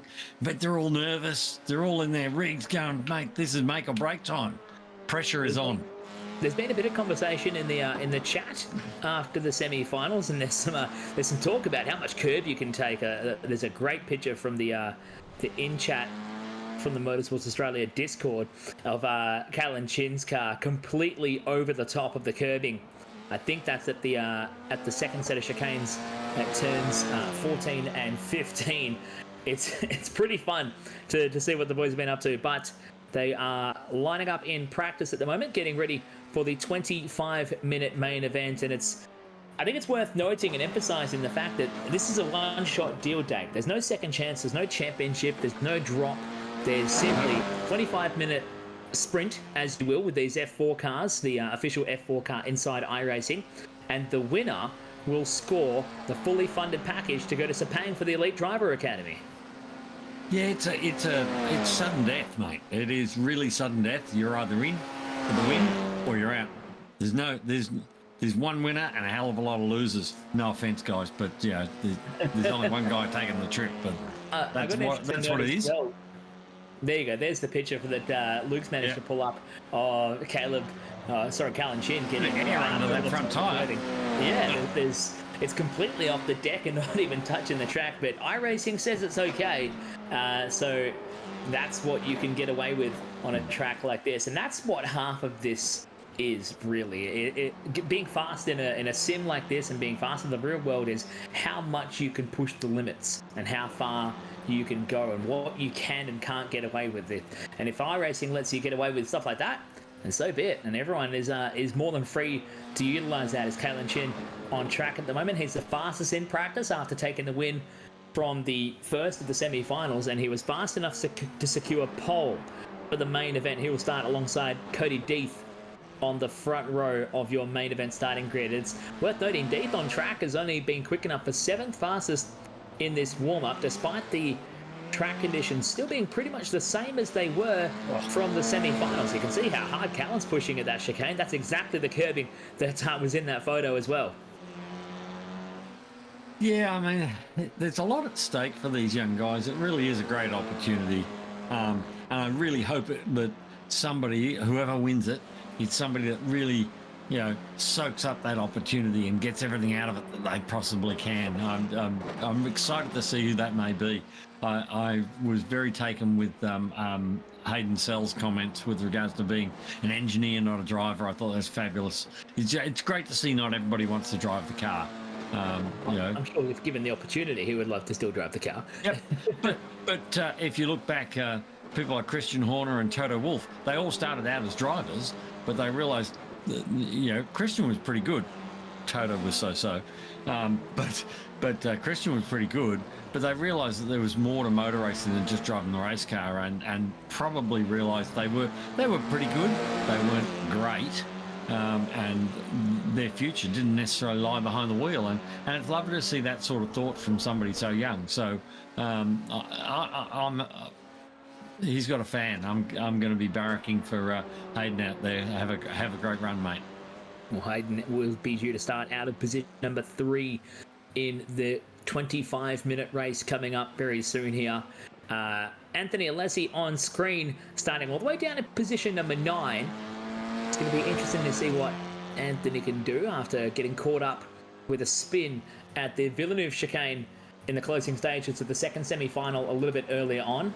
Oscar Sulliot will be starting on track, starting out of position number 12 alongside Lincoln Taylor after running out of position 6 in the second semi-final. So from the semi-finals, if you're just joining us, every position in the semi-finals, finishing positions, was a row on the starting grid for the main event.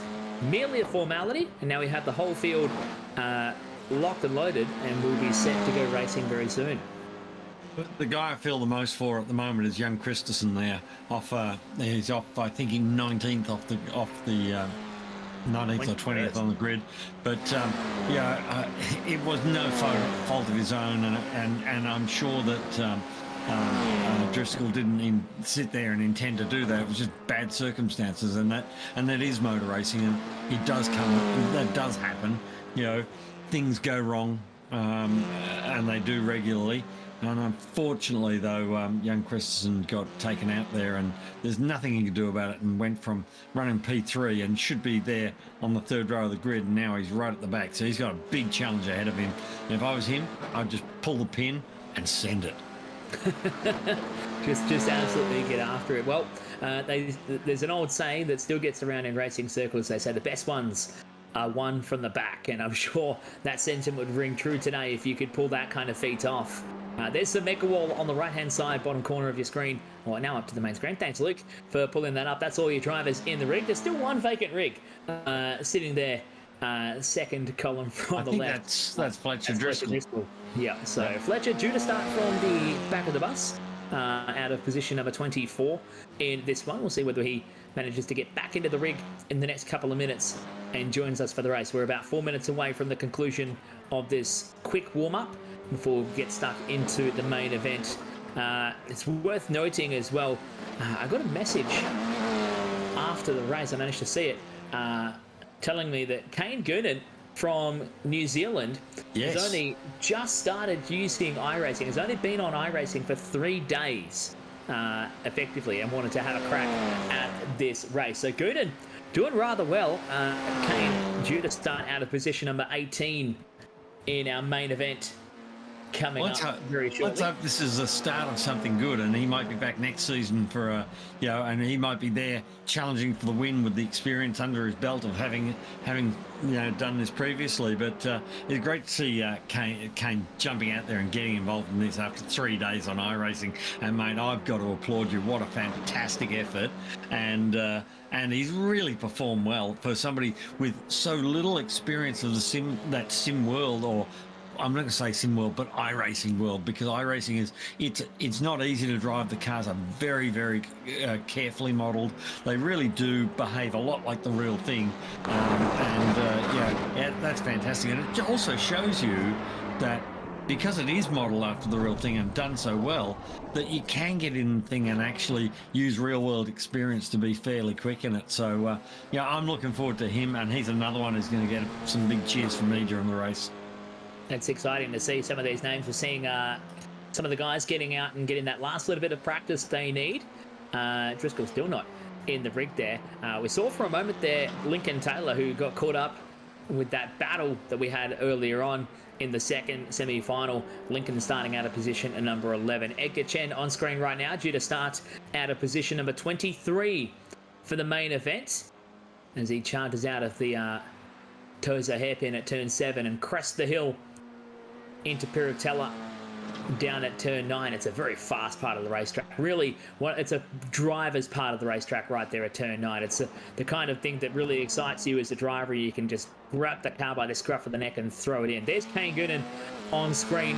We just spoke about him, the young Kiwi, on his only 3rd day on iRacing, having a crack in the Motorsports Australia Asia-Pacific Junior Esports Challenge, with a grand prize worth over 15,000 Australian dollars, with a fully funded trip for the winner and their guardian, as Kane goes off, to go over to Sepang to take part in an elite driver academy, with plenty on offer at the academy itself.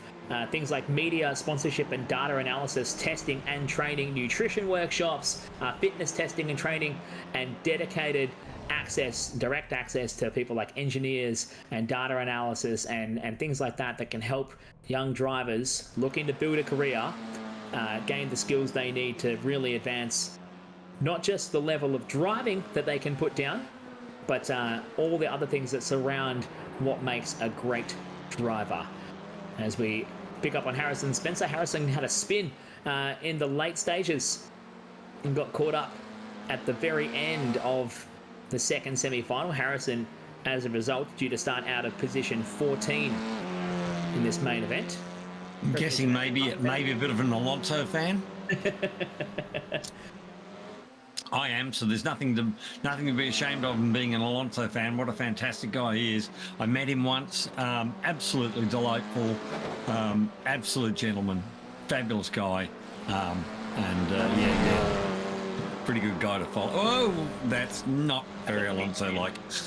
That's a very big one to happen right there as well on the exit of Rivazza at turn 18. Don't want to be doing that during the race, as Harrison has it a bit caught up and he's looking to try and limp it across the track. Trying to sneak it into the pit lane. Yeah, he's trying to sneak into the pits, but it's going to really matter as practice comes to a close and practice is done and dusted. So, Dave Roberts, it's time to take a look at the starting grid. Kalen Chin, after winning the first of the semi-finals, will start on pole. He had a faster time than the winner of the second semi-final, Cody Deeth, from the Williams Esports entry, to start on the front row. Hayden Sell in the 9.5 Sim Sports entry will join Tice Hodge on row number 2, so Hayden was slightly quicker from the second semi-final. Seth Brown will line up alongside Nico Mendes on row 3, with Thomas Sulyok and Caleb Balak on row 4. Anthony Alessi will line up alongside Callum Newton, starting from row 5, with Lincoln Taylor lining up alongside Oscar Sulyok on the 6th row of the grid. So, Reece Rolland there, beside Harrison Spencer off row 7. Hero 8, Mitch McClure and Ed Filippi, both Australians. Again, we're seeing a lot of Australians on this grid. But very multicultural grid, really representing Southeast Asia. I think it's fantastic to see too. Chris Z there beside Kane Goonan, as we've been talking about. What a great debut for Kane. Alexander Wilson and Joshua Clark off row 10. And then we have Jamie Christensen, who's got a big challenge ahead of him. I think he's got the pace to get well up this field after what happened. He'll have his dander up trying to do that. Beside him is Jack Lewis. And then there's Edgar Chen and Fletcher Driscoll off the back row of the grid. But, doesn't mean they're going to finish there. No, absolutely not. Anything can happen in the next 25 minutes. The winner taking a fully funded trip to Sepang for the Elite Driver Academy. This is the Motorsports Australia Asia-Pacific Junior Esports Challenge.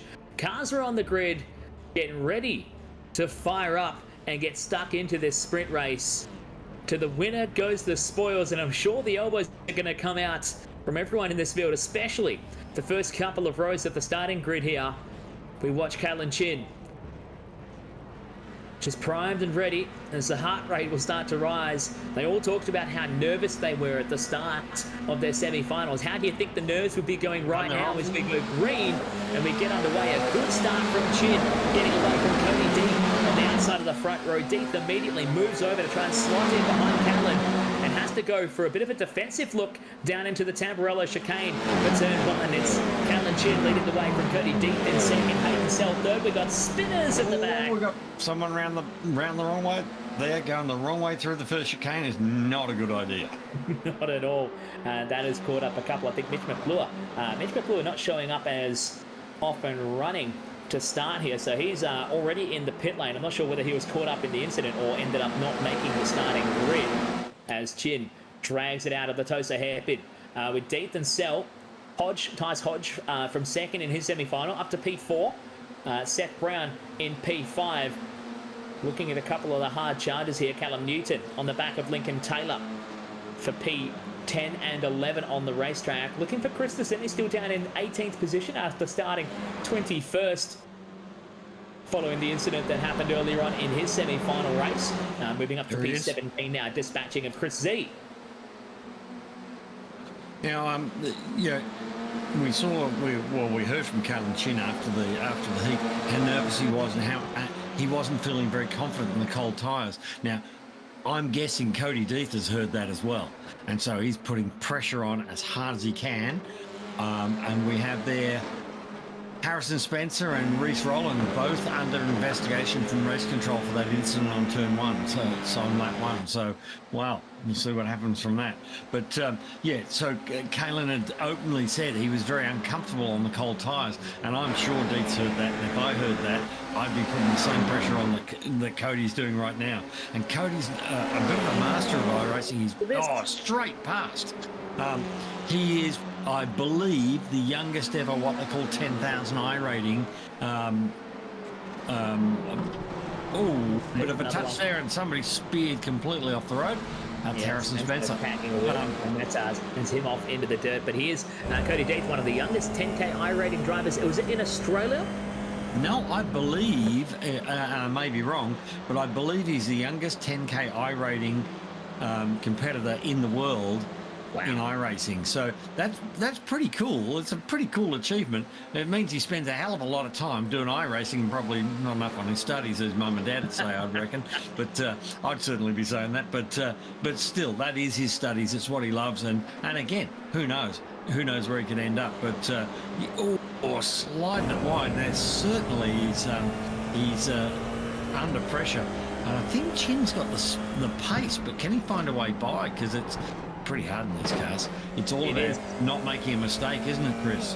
Yeah, it is, but we've seen from the semi-finals already that the advantage of the toe can be pretty big around here at Imola with several straights here, as we see a 10-second penalty coming through for Harrison Spencer after causing that incident on lap 1. I see there's another investigation going on in the background with Philippi and Harrison Spencer. I think that was the incident that happened on lap 2 down at Tamburello chicane. But we talk about the toe, making things a little bit harder here. This is what it's like for Kalen Chin. He's getting pulled along by Cody Deeth. Deeth covers off the inside line. He's going to force Callan to go around the outside down at Tamburello chicane. Can he brake late enough? They're going to get hard on the brakes. They're going to go side by side, and Callan Chin pulls it off. Beautiful pass from Callan. This is the kind of fighting that we wanted to see, and Hayden Sell wants to buy his way into this battle as well. He brings it right up onto the gearbox, and I think they almost touched under brakes into the Villeneuve chicane. Chin leads from Deeth in second, and Hayden Sell buying his way into that. And here comes Hodge right as well. This is fantastic. This is exactly the kind of battles we wanted to see here in your grand final. As they charge out of the Tosa hairpin, it's a 4-car battle pack. I'm looking, Christensen off the back of the grid's already up to P11 after the first lap, so that's a pretty impressive start from him. It is impressive, and what these guys are going to have to be very careful of is not running into each other, because there's no second chances in this one. There's no pit stop. They don't need to take any fuel. I'm hovering it down to even if they have a big shunt, will we even require the use of a safety car tonight? There's no safety car. No safety car, so there you go. So man, it's a one-shot deal. You have to be so careful when racing that close. We've already seen a couple of pretty nasty netcode incidences happening earlier in the semi-finals as Deeth monsters up onto the gearbox of Callan Chin down at the Rivazza left-handers. And this battle well and truly far from over. They've got one of the approaching a lap car in front, so let's hope he doesn't get in the way and gives them a clean run. A beautiful bit of driving. He's just pulled over to the left and backed off and let the 4 championship contenders or people vying for the win. Here we go. Now, Deeth down the outside again on Chen. They've swapped places twice. Is it going to be 3? Yes, it is. Oh, same again. Wowza. Are they going to do this every lap for 25 minutes? I hope so. Oh, Hayden Sell is hoping so as well, because he might be the first in line to pick up the pieces if they come unstuck, as Deeth has to go defensive into the Villeneuve chicane. Sell right up onto the back of Chin now, who has to go defensive on the way down to turn 7 at the Tosa hairpin.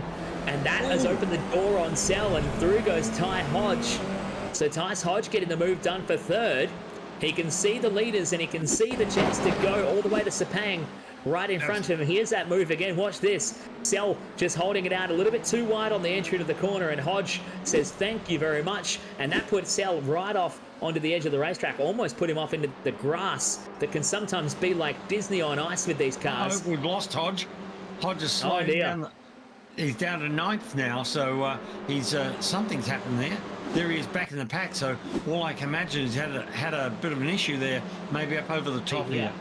We'll see here into turn 9 what happened here for Tyce Hodge. He's just coming in. Oh, and he's touched with Hayden Sell.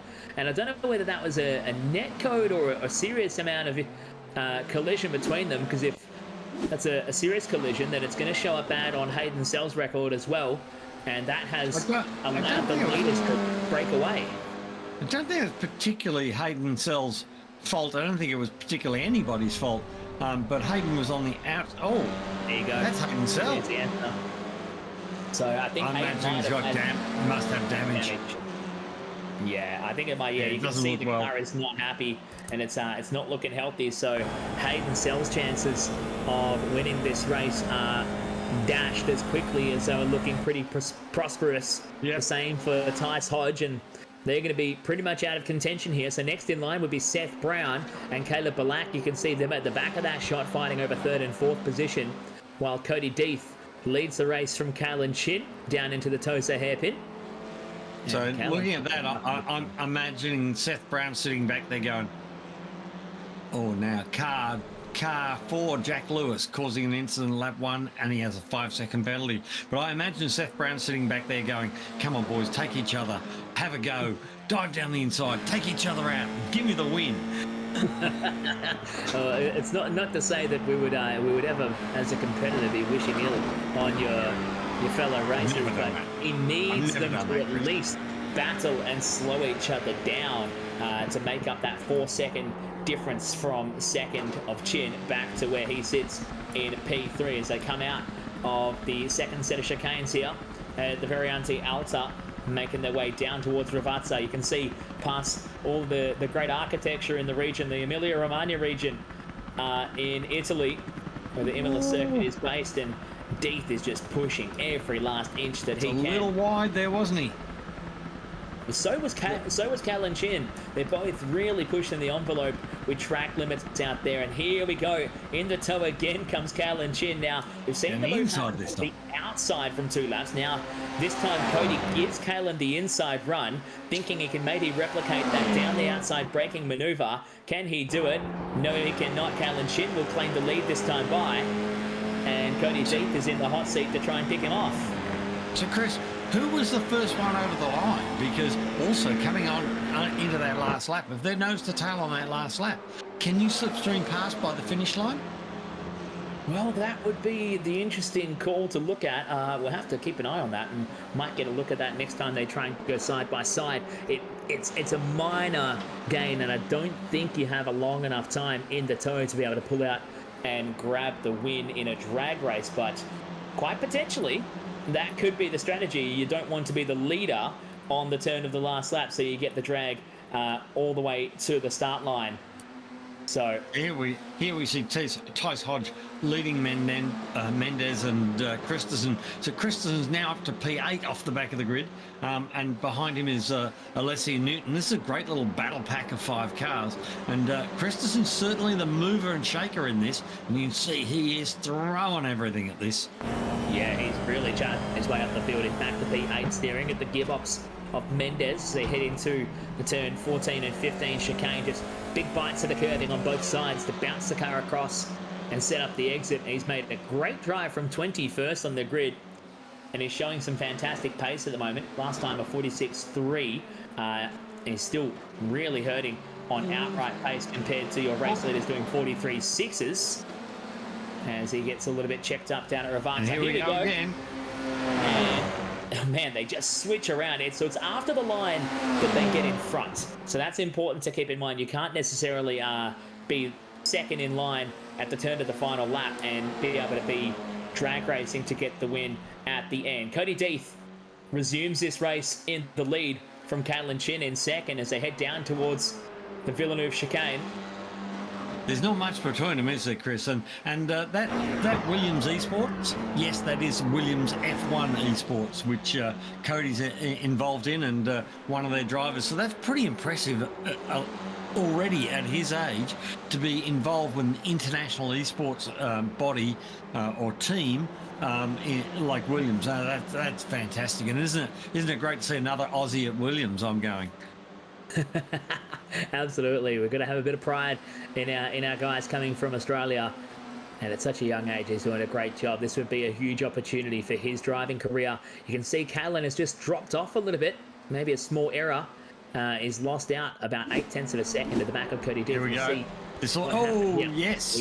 So he will have got a slowdown from that as well, Chris. Yeah, he would have got the slowdown. In iRacing, when you go off track like that, iRacing actually gives you a message and it says, you have to give back a second, you have to slow down and wait until the counter comes down. So it's much fairer than it is in the real world because it's defined black and white limits, not somebody's judgment of. He's had to slow down and give that time back. That's why there's a gap now. So the same thing iRacing is off track. So if you go off track, you get what's called an incident point. You also get an incident point for connecting with another car or hitting a fence or whatever. And there's a limit to the amount of incident points. I don't think we have that in play today, but we certainly do have the slowdowns. Absolutely, they are built into it as Alexander Wilson off the road down at Ravazza is side by side with Alessi and Christensen trying to go around the outside, but he can't make the move happen.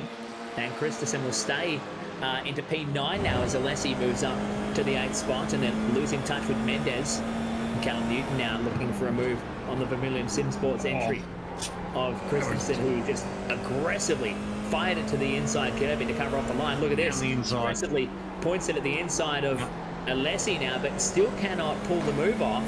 Some great racing all the way through this field. They are leaving nothing in the tank. As I was worrying whether that 0.8 of a second deficit would be a nail in the coffin for Callum Chin, but he's managed to work it back to 0.6 of a second race leader Cody Deeth. So we'll keep a little eye on that one. You can see it on the timing tower on the left-hand side of your screen.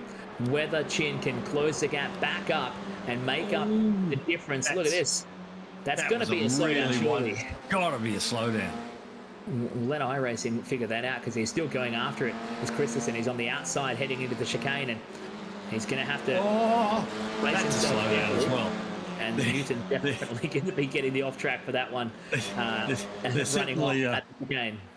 They're certainly playing things a bit wild out there. It's wild boys that play today, but they're running wide and all over the road. But Chin still, he just hasn't been able to close that little gap. So he'll be head down doing everything he can. It's now only 0.4 of a second, but it might as well be a mile. Yeah, it's quite a insurmountable gap, but to at least the us mere mortals, Dave, because he has managed to pull in just a little bit and staying in touch with Cody Deeth. But Chin managing to close the gap up, but allegedly had an off track and picked himself up some incident points. So you have to be cautious of that. But look at this, he's really closed up now on the exit of the Tosa hairpin. He's within 2.5 of a second. Kalen Chin is back in business with 10 minutes to go. This battle, it looked like it might have simmered down for a moment after the mistake from Callan a couple of laps ago, but he's now fired it back up, and I'm sure very soon we're going to see some pretty big moves coming in the closing stages. He's a little bit wary of that Aqua Minerale where he had the moment earlier, so you'd see he just dropped a little bit there as he came through Aqua Minerale because he's had that issue and he doesn't want to do it twice. No, you don't, especially through that corner. It's a faint right-hander, and the car gets unsettled. But as soon as you kind of hit the apex at turn 11, you need to be on the brakes for turn 12, and it's so easy to pinch a right front and not be able to arrest the car for the corner, and then you run wide into that runoff area there. As you see, Jamie Christensen joined with Oscar Suliok and Thomas Suliok coming out of turn 13 and heading up towards the 14-15 chicane. And it can really undo that very quickly. Unfortunately, Christensen's now back down to 12, so it's one step forward and 2 steps back at the moment, unfortunately. Here we go. Catelyn Chin trying to go around the outside at Tamburello chicane. Deeth hard on the defensive, takes a little bit of a bite of the inside curbing and defends the position for now. 9 minutes to go here. In a one shot only, the winner here provisionally will take out the grand prize to go to Sepang in late September to the Elite Driver Academy, thanks to Motorsports Australia in this Asia-Pacific Junior Esports Challenge. Both of these drivers in the box seat. It could be either one of these, but if they come unstuck, it could be Seth Brown or Caleb Balak sitting further behind in 3rd and 4th. Tice Hodge in P5 at the moment on your running order from Taylor, Mendez, Newton, Suliok and Alessi, your top 10. Certainly the last lap, if it gets down to the last lap and it's this close, it is a throw it all at it. I mean, if you go down the inside, you've got to give it a shot, haven't you? Because if you're in second, there is no second place in this race, Chris. That's right. So most people wouldn't be too hard to justify the action to say, well, if I finish second, I get nothing. If I have a crack and take him out and someone else wins, I still get nothing. But if I can pull it off, and you're saying there's a chance, if I can pull it off, then we might be on a trip to Malaysia. So that's probably what's playing on the minds of these two right now, as Chin just uses every last inch of the exit curving, trying to chase Cody Deeth. He's got a good charge, the toe helping him. Which side is he going to have to go? So Deeth wants the outside run into turn 1 this time by. So they've been choosing and picking, and Deeth is really in control of the destiny here, because whatever side he goes, Chin will go the other way around, and this time Calen Chin will have the lead at the Tamburello chicane. I think Chin got to the start-finish line there first. I actually think he got past Deeth before the start-finish line on that time through. Well, Cody having a bit of a look there at the Villeneuve chicane. It'll be interesting to see. We'll have to really keep an eye on that. Maybe our director could have a look at that and see if he can get us a nice little still frame as they went across the start-finish line there. Just who was really in the lead, because here we go, perfect.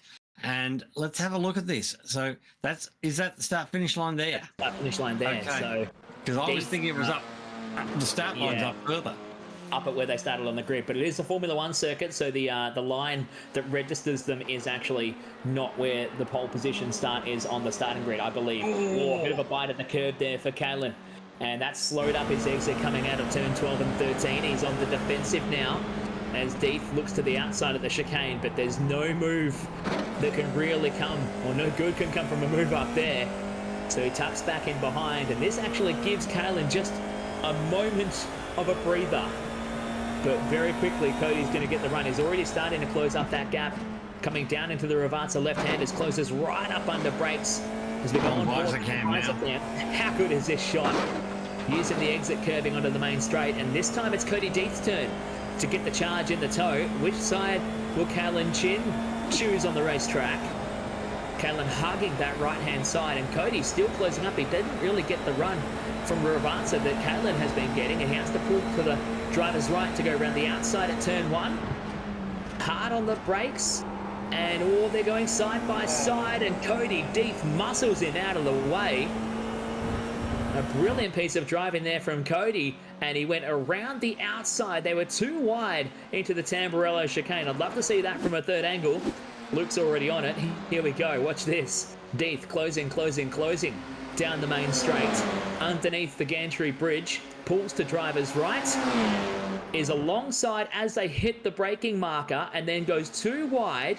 Just makes the next part of the corner around the outside to grab the race lead. That is a gutsy move with 5 minutes to go for Cody Deeth leading this one out.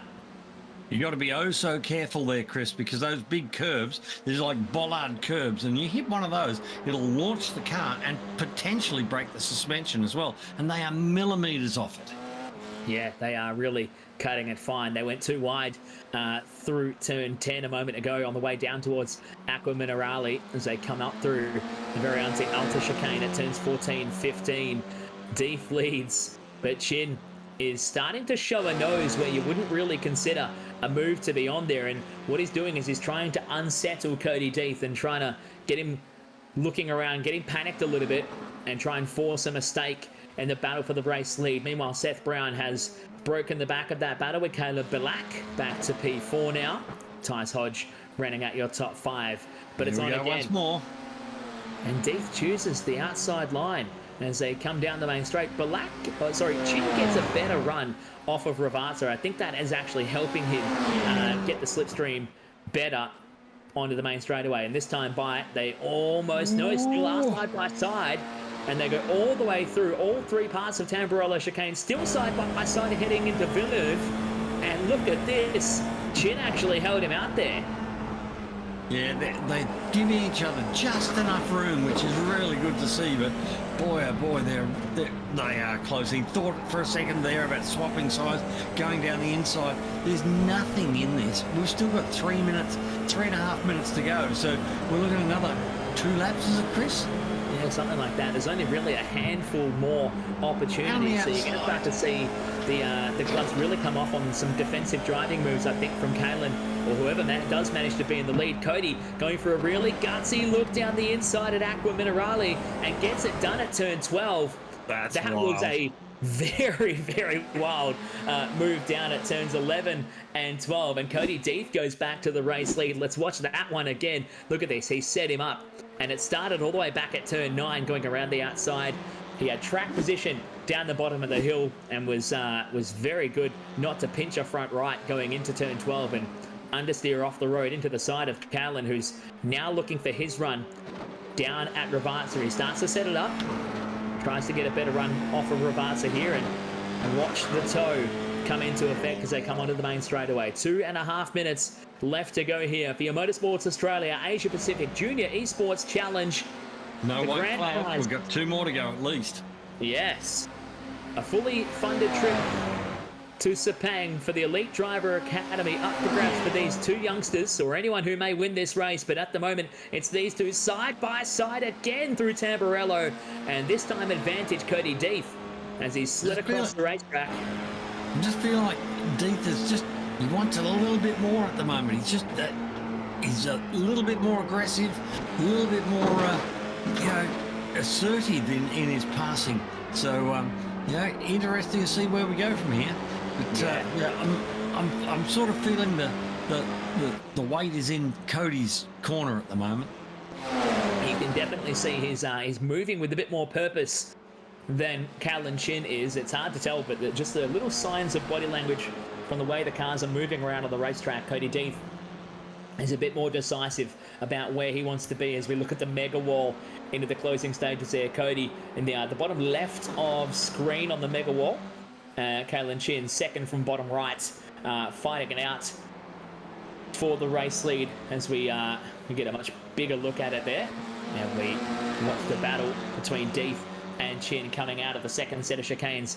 We're inside less than 2 minutes to go, almost a minute to go. The white flag will be in the air this time by, and only a small handful of opportunities remain. 0.4 of a second is the margin. Callan Chin is either giving up, which I wouldn't put past him, or he's not going to give up for a charge. Yeah, he's not going to give up. He's just dropped back a little bit. He's just had a couple of tough corners.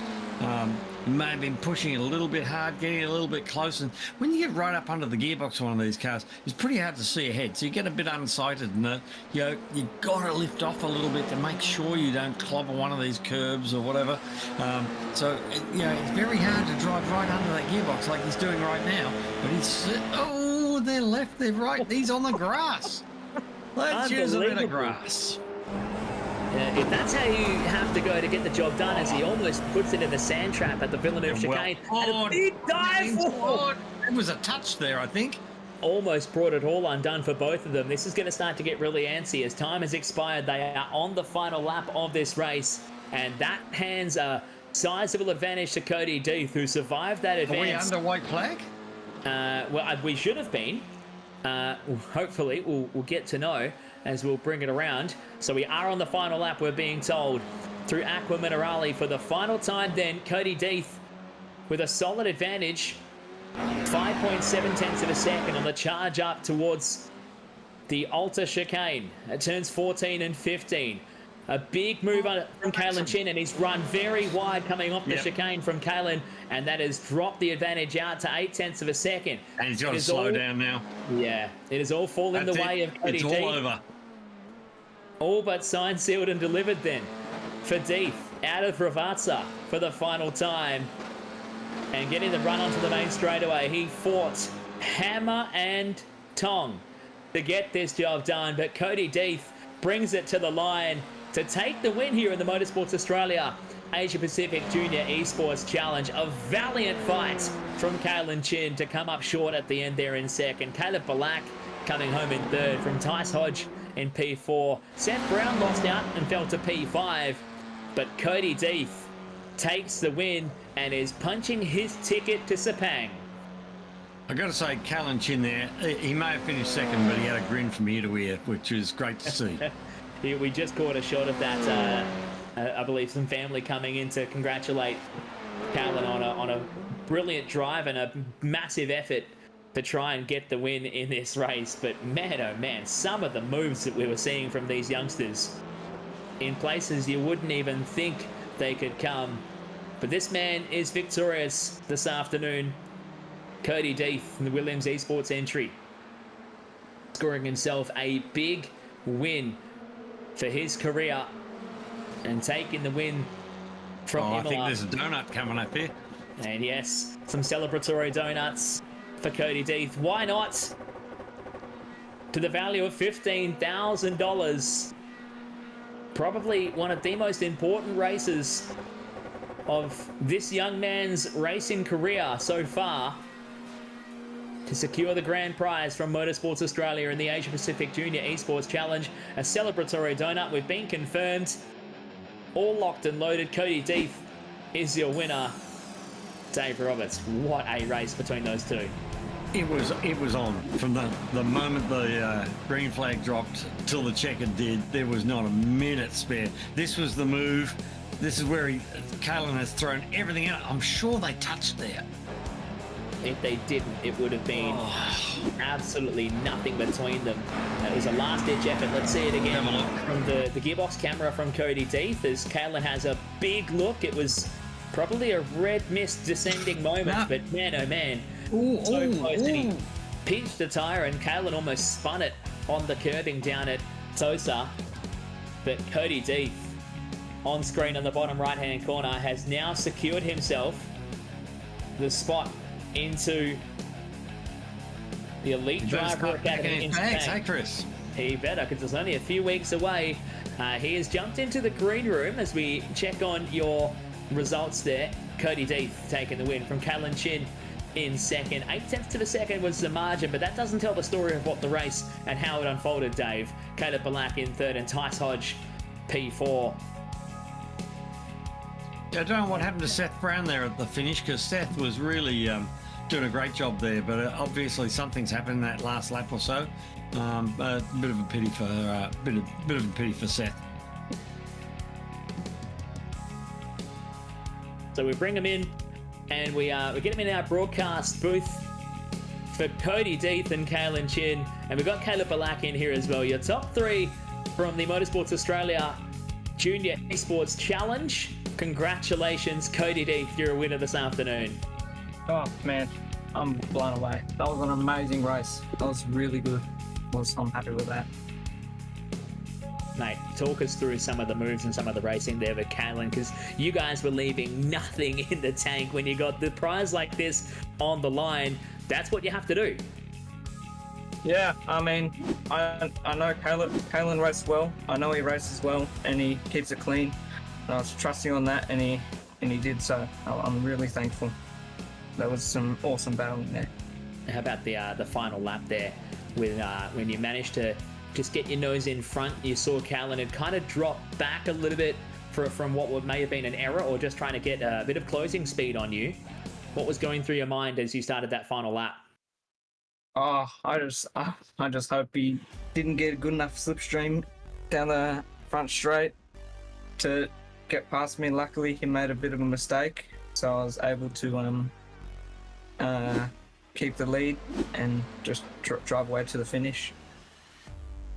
Man, oh man, what does this mean for your career now? To take this win, probably and arguably the biggest win of your career so far. We know you've had some big moments in iRacing, but to now score this prize package to go to the Elite Driver Academy, what does this mean to you? Man, I'm lost for words. Seriously. Like, it's just, the guys that organise this, Motorsport Australia, FRG, have put on like fantastic prizes, fantastic racing, everything. Can't be thankful enough.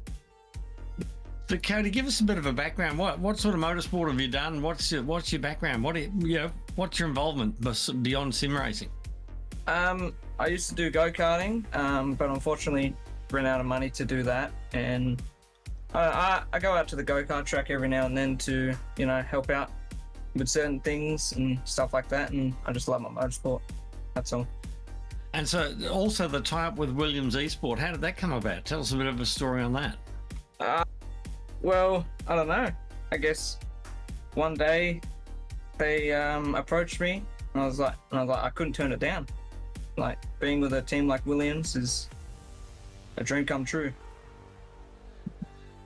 So for now, it sounds like sim racing's the thing for now, and that you never know when that can turn into something in the real world. As it may do, you have an opportunity to start that happening in just a few weeks' time. Yeah, I'd love to hop into a car, IRL. We'll see how that goes, but for now, sim racing's doing the job for me. Yep, awesome job. Thank you. Congratulations from us. You've certainly put on a great show. You and Kalen just put on a fantastic show. That's some of the best battling that in a sim race that I've seen in a long time. Thank you. Congratulations, mate. Hang on with us and stick around. We'll have a chat with Kalen Chin, second place. Not quite the result that you wanted, but man, oh man, what a fight to get there. Yeah, first off, I want to congratulate Cody. He had excellent racecraft. He was amazing under braking. He positioned his car perfect, and that's what won him the race today. And full credibility to him.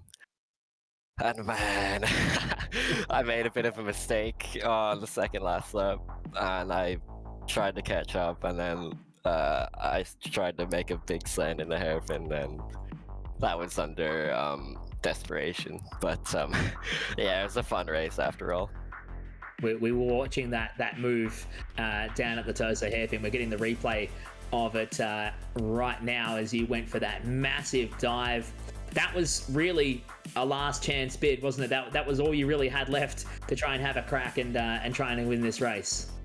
Yeah, I realized that there wasn't really any other overtaking spots. Maybe the last corner, but that's way more riskier. So, and Cody was stronger in the middle part of the track. So that was really just the last opportunity that I had. But it didn't work out. But it was still a really cracking race. Well, mate, It was. may not have come up with the overall win today, but a fantastic effort to be second. Congratulations to you on a brilliant race and putting on a show for us here in the Asia-Pacific Junior Esports Challenge. Yeah, I have to thank Motorsports Australia, FRG, Esports, and everyone involved in the organization of this event. You know, without them, this wouldn't have occurred. And yeah, it's wonderful being able to participate in it. Beautiful stuff, mate. Congratulations. We'll now go to a quick one with Caleb Balak. You managed to be third this afternoon. You didn't really get to be involved in the lead battle, but to be third in this quality of field for the Junior Esports Challenge is still a stout result for you, my friend. Yeah, well, congratulations to both of them. Didn't quite have the pace to go with them, but I seemed to come out as the best of the rest. And sometimes that's what you need. There was an incident there for Seth Brown that allowed you to step up and move forward in that one. What does the future hold for Caleb Balak? What are you looking forward to in the near future for you? Oh, well, as you know, I've just recently started Formula Ford, so just trying to get that going and become better in there. And then obviously try to get into a higher up category. Well, mate, we wish you the best of luck in the coming years, and I'm sure we'll be keeping our eyes out for a lot of activity from yourself in the coming years. There's another replay of another spin right in front of you. We'll go back, though, to Cody Deeth. Congratulations one more time, mate. You are punching your ticket, and you best start packing your bags to head off to Sepang in a few weeks' time in late September for this driver academy. Yeah, I can't wait. So, Can't wait. Dad's going with it. Is Dad going with it? He sure will be, yeah. You'd be a pretty proud dad today, I reckon. Yeah, I'd say he's pretty happy. I'm sure he's most happy because he won't have to pay for it. That's the best part of this one. Yeah, that's part of it. So congratulations, mate. That wraps up this fantastic event. Thanks to Motorsports Australia for the Asia-Pacific Junior Esports Challenge. Cody Deeth is headed to the Driver Academy, taking out a brilliant race win with Kalen Chin, your runner-up, and Caleb Balak third. Dave Roberts, what a day of racing we've had from the semi-finals through to the main event, and we're sending a young Australian off to the Driver Academy. Yeah, it was pretty cool. That was some fantastic racing. The final, those two guys going at it full on, millimeters between them. You know, this is sim racing.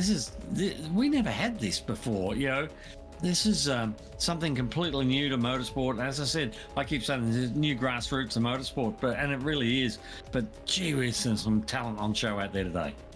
There absolutely was, and there's tons more talent coming through the ranks who are starting to realize, and there's a lot of people starting to sit up and take notice about the talent that is coming through the sim racing world here in Australia. And I'm sure this is just the beginning of not necessarily probably the same thing to continue coming, but plenty more opportunities to start cropping up for the sim racing world here in Australia to potentially build a career. So it's a great start, and it's great to be involved from my perspective. Thank you so much for joining me. Thank you so much to Motorsports Australia for putting this on, the Asia-Pacific Junior Esports Challenge, and for getting together to make this happen, especially also to the boys in the background from FRG in the stewards room and making things happen with Formula Racing Group to put this on, and Luke from Race Stars TV for bringing us the broadcast this afternoon. It's been an incredible set of races, and it's over. Thank you again for watching the Asia-Pacific Junior Esports Challenge here on Race Stars TV.